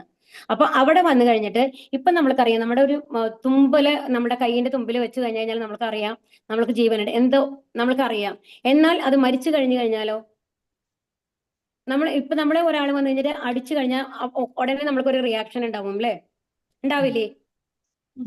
ആരെങ്കിലും ഉണ്ടാണ്ടിരിക്കും, ശബ്ദം ഉണ്ടാക്കും, അയ്യോ എന്നെങ്കിലും ശബ്ദം ഉണ്ടാക്കും, അല്ലെ? അയ്യോ എന്ന് ശബ്ദം ഉണ്ടാക്കാൻ പാടില്ല എന്നാണ് പറയുന്നത് ശരിക്കും പറഞ്ഞു കഴിഞ്ഞാല്. ഓക്കെ, എന്നാലും ഓക്കെ, നമ്മൾക്കത് പഴകിയതുകൊണ്ട് നമ്മൾക്ക് ആദ്യം അതാണ് ഓക്കെ. അപ്പം അങ്ങനെ ആ ഒരു ഇത് വരും. എന്നാൽ അതിൽ ഈ ജീവൻ പോയി കഴിഞ്ഞാലോ, ആത്മാവതിൽ നിന്ന് പോയി കഴിഞ്ഞാലോ കത്തിച്ചു കഴിഞ്ഞൊന്നും അറിയുന്നില്ലല്ലോ, ആ ബോഡി അങ്ങനെ തന്നെ കിടക്കുകയല്ലേ ചെയ്യുന്നത്, അതിനൊന്നും അറിയുന്നില്ല. അപ്പൊ അതിനെയാണ്, അപ്പൊ ആ ഒരു ആത്മാവ് നമ്മുടെ ഹൃദയത്തിന്റെ ഉള്ളിൽ പ്രവേശിച്ച ഉടനെ എന്തുണ്ടാവുന്നു? ഓരോ സെല്ലിലും, നമ്മുടെ കൈമലത്തെ കാലുമലത്തെ എല്ലാ കോശങ്ങളിലും അതിന്റെ സാന്നിധ്യം വരുന്നു എന്നാണ് പറയുന്നത്. ഇപ്പൊ നമ്മളൊരു ടോർച്ച് ഒരു റൂമിൽ അടിച്ചു കഴിഞ്ഞാൽ ആ റൂം മുഴുവൻ പ്രകാശം വരുന്നുണ്ട്, അല്ലെ? പക്ഷെ ടോർച്ച് നമ്മുടെ കയ്യിലാണ് ഇരിക്കുന്നത്, എന്നാലും അത് ഫുൾ റൂമിനെ പ്രകാശമാനമാക്കുന്നത് പോലെ, ഒരു സൂര്യൻ രശ്മി വരുമ്പോൾ ഈ ലോകം മുഴുവൻ പ്രകാശിപ്പിക്കുന്നത് പോലെ നമ്മുടെ ആത്മാവ് നമ്മുടെ ശരീരത്തിനുള്ളിൽ വരുമ്പോൾ എല്ലാ ജീവതന്തുക്കളിലും, അതായത് ഓരോ കോശങ്ങളിലും അതിന്റെ സാന്നിധ്യം നമ്മൾക്ക് അനുഭവപ്പെടുന്നു, ജീവനുള്ളതായിട്ട് മാറുന്നു എന്നുള്ളതാണ്. ഹൃദയം മാത്രമല്ല, നമ്മുടെ എല്ലാ ഭാഗത്തും ജീവന്റെ ഒരു ഇതുണ്ട്, അല്ലെ? ഏതെങ്കിലും ഭാഗം നമ്മുടെ അതാണ്. ഇപ്പൊ മറ്റുള്ള ഭാഗങ്ങളിൽ ചില ഭാഗങ്ങളൊക്കെ ചത്തുപോയി കഴിഞ്ഞു കഴിഞ്ഞാലും, കൈ കട്ടായി കഴിഞ്ഞു കഴിഞ്ഞാലും നമ്മൾക്ക് എന്താ ബാക്കിയുള്ള എല്ലാ ഭാഗത്തും ജീവൻ വരുന്നുണ്ട്, അല്ലെ? അതുപോലെയാണ്. അപ്പൊ ആ ശരീരത്തില് ഈ പ്രകാശം പോലെയാണ് ഈ അവബോധം എന്ന് പറയുന്നത് നമ്മുടെ എല്ലാ ഭാഗത്തും എത്തുന്നത് എന്നാണ് പറയുന്നത് കേട്ടോ. ഇതാണ് കോൺഷ്യസ്നെസ് അല്ലെങ്കിൽ അവബോധം എന്ന് പറയുന്നത്. ഇനി ഒരാളെ എങ്ങനെ ഉപയോഗിക്കുന്നു എന്നുള്ളതാണ് ഇവിടെ കാണിക്കുന്നത് കേട്ടോ. ഇവിടെ ഒരു കത്തിയാണ് കാണിക്കുന്നത്. കത്തി ഒരു കൊള്ളക്കാരനോ എന്താണ് ഈ കള്ളനോ വന്നു കഴിയുമ്പോൾ അവരെങ്ങനെയാണ് അതിനെ ഉപയോഗിക്കുക? എങ്ങനെ കുത്താനായിട്ട് ഉപയോഗിക്കുക? കുത്താനായിട്ട് കുത്താനായിട്ട് ഉപയോഗിക്കും. അതേസമയം ഒരു ഡോക്ടർ ആണെങ്കിലോ ഓപ്പറേഷൻ ചെയ്യാൻ ഓപ്പറേഷൻ ചെയ്യും. ഒരാളെ രക്ഷിക്കാനായിട്ട് അല്ലെ? അപ്പൊ അതാണ് ഇവിടെ പറയുന്നത്. നമ്മുടെ അവബോധം നമ്മൾ എങ്ങനെ അതിനെ ഉപയോഗിക്കുന്നു എന്നുള്ളതാണ്. അതായത് നമ്മുടെ കയ്യിൽ ഒരേ സാധനം ഉണ്ടെന്നുണ്ടെങ്കിലും അത് ഏത് തരത്തിൽ വേണമെങ്കിൽ നമുക്ക് ഉപയോഗിക്കാം. ഒരു ആറ്റം ബോംബ് നമ്മൾ ഉണ്ടാക്കുന്നു, ഇതിന്റെ ആ ഒരു ഇതെന്ന് പറയുന്നത് എങ്ങനെയാ വെച്ചാൽ അത് സ്പ്ലിറ്റ് ചെയ്യുമ്പോൾ ഒരുപാട് എനർജി ഉണ്ടാവും എന്നുള്ളതാണ്. അത് എന്തിനു വേണ്ടി ഉപയോഗിക്കാം? നമ്മൾക്ക് വന്നു കഴിഞ്ഞിട്ട് പല ഊർജ നൽകുന്ന ഇതായിട്ട് നമ്മൾക്ക് വെളിച്ചം കിട്ടുന്നതിന് എല്ലാത്തിനുമായിട്ട് ഉപയോഗിക്കാം അല്ലെ? ആ ഉപകരണങ്ങൾ പ്രവർത്തിപ്പിക്കാൻ അതിനൊക്കെ വേണ്ടിയിട്ട് നമുക്ക് ആ എനർജി ഉപയോഗിക്കാം. എന്നാൽ അതേ തന്നെ നമ്മൾ എന്തിനു ഉപയോഗിക്കുന്നു? നമ്മൾ അത് എന്തിനു വേണ്ടിയിട്ടാണ് നമ്മൾ അതിനെ ഉപയോഗിക്കുന്നത്? ആൾക്കാരെ ബോംബിട്ട് കൊല്ലാൻ വേണ്ടിയിട്ട്, ഒരാളെ നശിപ്പിക്കാൻ വേണ്ടി അല്ലേ? അപ്പൊ അതാണ് പറയുന്നത്. അപ്പൊ ഒരു കാര്യം തന്നെ ഏത് തരത്തിൽ വേണമെങ്കിലും ഉപയോഗിക്കാം. ഏത് തരത്തിൽ ഉപയോഗിക്കുന്നു എന്നുള്ളതിനനുസരിച്ചിട്ടാണ് നമ്മളത് പുണ്യമോ പാപമോ ഒക്കെ ആവുന്നത്, തമോ ഗുണോ സത്വഗുണോ ആവുന്നത്. മനസ്സിലാവുണ്ടോ പറയുന്നത്? ഒരു ഡോക്ടർ അതിന് നല്ല രീതിയിലാണ് ഉപയോഗിക്കുന്നത് അല്ലെ? ക്ഷേത്രം ക്ഷേത്രജ്ഞയോരേവ മന്ദരം ജ്ഞാന ചക്ഷുഷ ഭൂത പ്രകൃതി മോക്ഷം ച വിതുര്യാന്തി തേ പരം. ശരീരത്തിനും അതിനെ അറിയുന്നവനും തമ്മിലുള്ള വ്യത്യാസം എങ്ങനെയെന്ന് ജ്ഞാനദൃഷ്ടി കൊണ്ട് കാണാനും ഭൗതിക പ്രകൃതിയുടെ ബന്ധത്തിൽ നിന്ന് മുക്തി നേടാൻ ഉതകുന്ന പ്രക്രിയ എന്തെന്നും അറിയാൻ കഴിവുള്ളവർ പരമപദം പ്രാപിക്കും. ഇതാണ് അവസാനത്തെ ശ്ലോകം. ഇതിൽ എന്താ പറയുന്നത്? ശരീരം ഇപ്പൊ മനസ്സിലായില്ലേ? നമ്മുടെ ഭൗതിക ശരീരം എന്ന് പറയുന്നത് ശരിക്കും എത്ര നാളേക്കുള്ളതാണ്? ഒരു മനുഷ്യജന്മമാണെങ്കിൽ മാക്സിമം ഒരു 100 വയസ്സ് വരെ നമുക്ക് ഇരിക്കാന്ന് വെച്ചോളൂ. അതിന് മേലെ പോകുന്നത് വളരെ റയറാണ്. അത് തന്നെ ഒരുമാതിരിയൊക്കെ ആവറേജ് ആയിട്ട് നമുക്ക് 80-85 വയസ്സൊക്കെയാണ് നമ്മൾ പ്രതീക്ഷിക്കാൻ പറ്റുള്ളൂ അല്ലെ? അപ്പൊ ആ ശരീരവും ക്ഷേത്രജ്ഞനും തമ്മിലുള്ള വ്യത്യാസം എന്താണ്? ക്ഷേത്രവും ക്ഷേത്രജ്ഞനും തമ്മിലുള്ള വ്യത്യാസം എന്താണ്? പറയൂ. ആത്മാവും ശരീരവും തമ്മിലുള്ള വ്യത്യാസം എന്താണ്? ശരീരം ക്ഷണികവും ശരീരം സാക്ഷിതലം നശിച്ചു പോവും.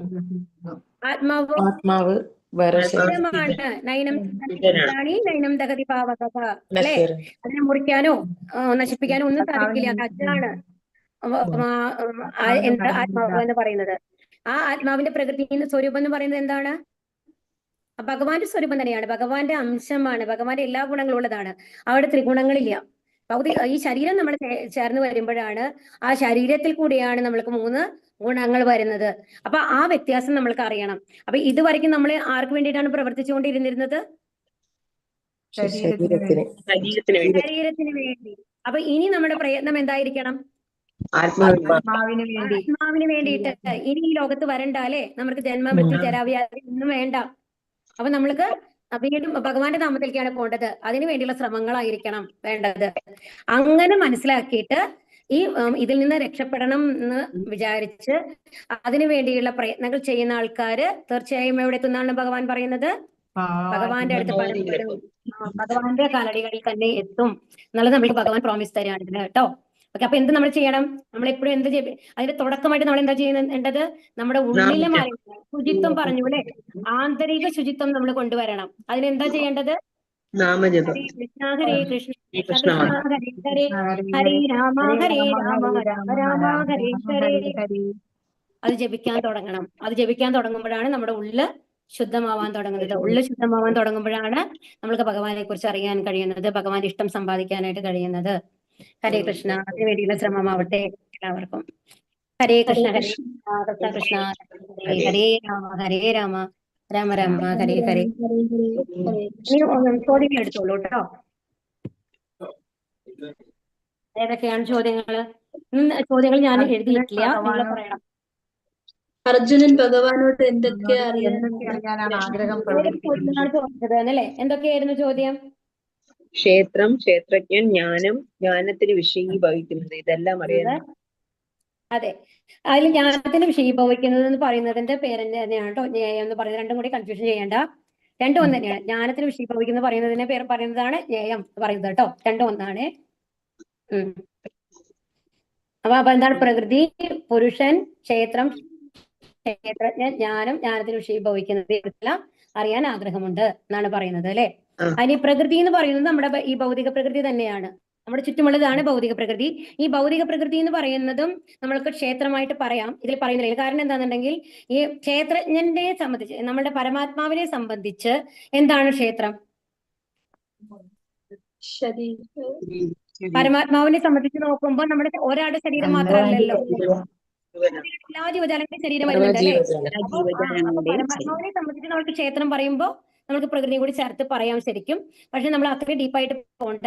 ക്ഷേത്രം എന്ന് പറയുമ്പോൾ നമ്മുടെ ശരീരം, ക്ഷേത്രം എന്ന് പറയുമ്പോൾ 2 തരത്തിലുണ്ട്. അത് പരമാത്മാവ്, പിന്നെ ആരാണ്? ആത്മാവ്. നല്ലതാണ്, നല്ലതാണ്. ഇനി നമ്മുടെ ചുറ്റുമുള്ള പ്രകൃതി, ഭൗതിക പ്രകൃതിയാണ് പ്രകൃതി എന്ന് പറയുന്നത്. അതായത് ഈ ശരീരം ഏതുമായിട്ടൊക്കെ ബന്ധപ്പെടുന്നുവോ അതിനെയാണ് നമ്മൾ പ്രകൃതി എന്ന് പറയുന്നത് കേട്ടോ, ഭൗതിക പ്രകൃതി എന്ന് പറയുന്നത്. ഹരേ കൃഷ്ണ. ഇനി അടുത്ത ക്വസ്റ്റ്യൻ എന്താണ്? ഇതിന്റെ ഉത്തരാണ് അല്ലെ? ഭഗവാൻ എന്താണ് ഉത്തരങ്ങൾ എന്തെല്ലാം? ഭഗവാൻ അതിന് ഇതിന് നൽകുന്ന എന്തൊക്കെയാണ് ഉത്തരങ്ങൾ പറഞ്ഞത്? എന്തെല്ലാം? ഉത്തരം എന്താണ്? ആദ്യത്തെ എന്താണ്? ക്ഷേത്രം എന്ന് പറയുന്നത് നമ്മുടെ ശരീരമാണ്. ക്ഷേത്രജ്ഞൻ എന്ന് പറയുന്നത് ആത്മാവും പരമാത്മാവുമാണ്. മനസ്സിലാവുണ്ടോ? ഇനി ഞാനെന്ന് പറയുന്നത് നമ്മൾ പറഞ്ഞില്ലേ, കുറെ കാര്യങ്ങൾ പറഞ്ഞു. എന്തൊക്കെയാ പറഞ്ഞത്? അമാനിത്വം, അതമ്പിത്വം, അതാണ് വിനയം, ഗർവില്ലായ്മ, ഹിംസ, ക്ഷമ, ലാളിത്യം, ആത്മബുദ്ധിനെ സമീപിക്കൽ, ശുചിത്വം. ഇതെല്ലാം ഉള്ള ഒരാള് ഇതിനെക്കുറിച്ചുള്ള അറിവ്, അതായത് ഭഗവാനെ കുറിച്ച് യഥാർത്ഥത്തിൽ അറിയാന്നുള്ളതാണ് നമ്മൾ ചുരുക്കത്തിൽ പറഞ്ഞു കഴിഞ്ഞാൽ. ഭഗവാനെ കുറിച്ചും ഭഗവാനുമായി ബന്ധപ്പെട്ട ഗുണങ്ങളെ കുറിച്ചുമുള്ള അറിവാണ് എന്തെന്ന് പറയുന്നത്? ജ്ഞാനം എന്ന് പറയുന്നത്. അത് അല്ലാത്തവ അജ്ഞാനം. മനസ്സിലായോ? അതെല്ലാം ഇതെല്ലാം എടുത്ത് എഴുതാൻ ബുദ്ധിമുട്ടല്ലേ? അപ്പൊ ഇതിൽ ചുരുക്കത്തിൽ പറയുമ്പോൾ എന്താണ്? ഭഗവാനെയും ഭഗവാനുമായി ബന്ധപ്പെട്ട വിഷയങ്ങളെ കുറിച്ചുള്ള അറിവാണ് ജ്ഞാനം എന്ന് പറയുന്നത്. എന്നാൽ അതല്ലാത്തതൊക്കെ എന്താണ്? അജ്ഞാനാണ് എന്നുള്ളതാണ്. ഇത് തന്നെയാണ് ഇതിന്റെ ഉത്തരം കേട്ടോ. വിനയം, ഗർവില്ലായ്മ, ഹിംസ, ക്ഷമ, ലാളിത്യം, അതാണ് അതിന്റെ ഉത്തരം. ജ്ഞാനം എന്ന് പറയുന്നത്. ഇനി ജ്ഞേയം എന്ന് പറയുന്നത് എന്താണ്? ജ്ഞാനത്തിന് വിഷയീഭവിക്കുക എന്ന് പറയുന്നത് എന്താണ്? ഭഗവാനെ കുറിച്ചുള്ള അറിവാണ്. എന്തിനെ കുറിച്ചാണ് അറിയേണ്ടത്? ജ്ഞേയം എന്ന് പറയുന്നത് ജ്ഞേയം എന്ന് പറയുന്നത് എന്താണ്? ഭഗവാനെ കുറിച്ചുള്ള അറിവാണ്. ഭഗവാനെ കുറിച്ചുള്ള അറിവ് എന്ന് പറഞ്ഞാൽ ഭക്തിയുത സേവനത്തിലൂടെ ഭഗവാനെ കുറിച്ച് അറിയാം എന്നുള്ളതാണ് ജ്ഞേയം എന്ന് പറയുന്നത് കേട്ടോ. ഒബ്ജക്റ്റ് ഓഫ് നോളജ് എന്നാണ് ജ്ഞേയം എന്ന് പറയുന്നത്. അതാണ്.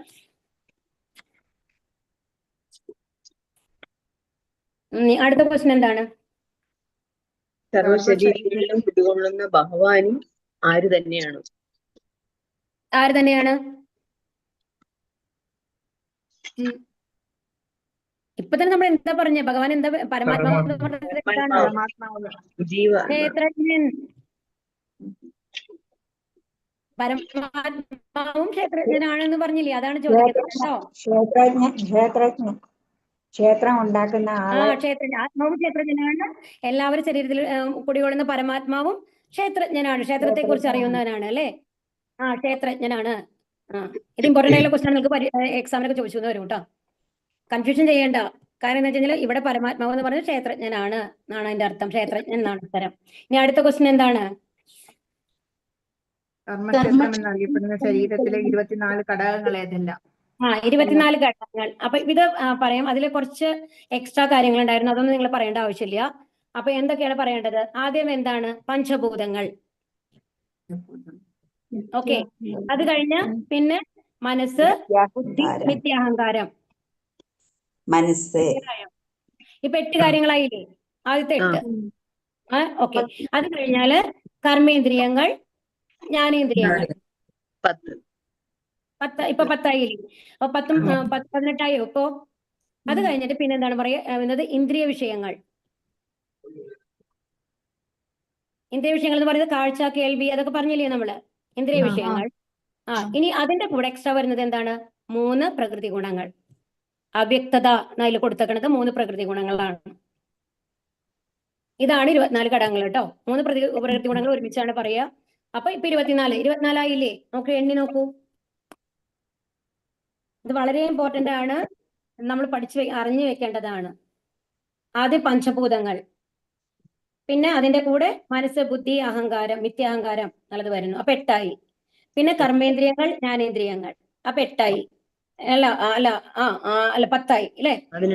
അപ്പൊ എത്രയായി? 18 ആയില്ലേ? അത് കഴിഞ്ഞിട്ട് ഇന്ദ്രിയ വിഷയങ്ങൾ. അപ്പൊ 23 ആയില്ലേ?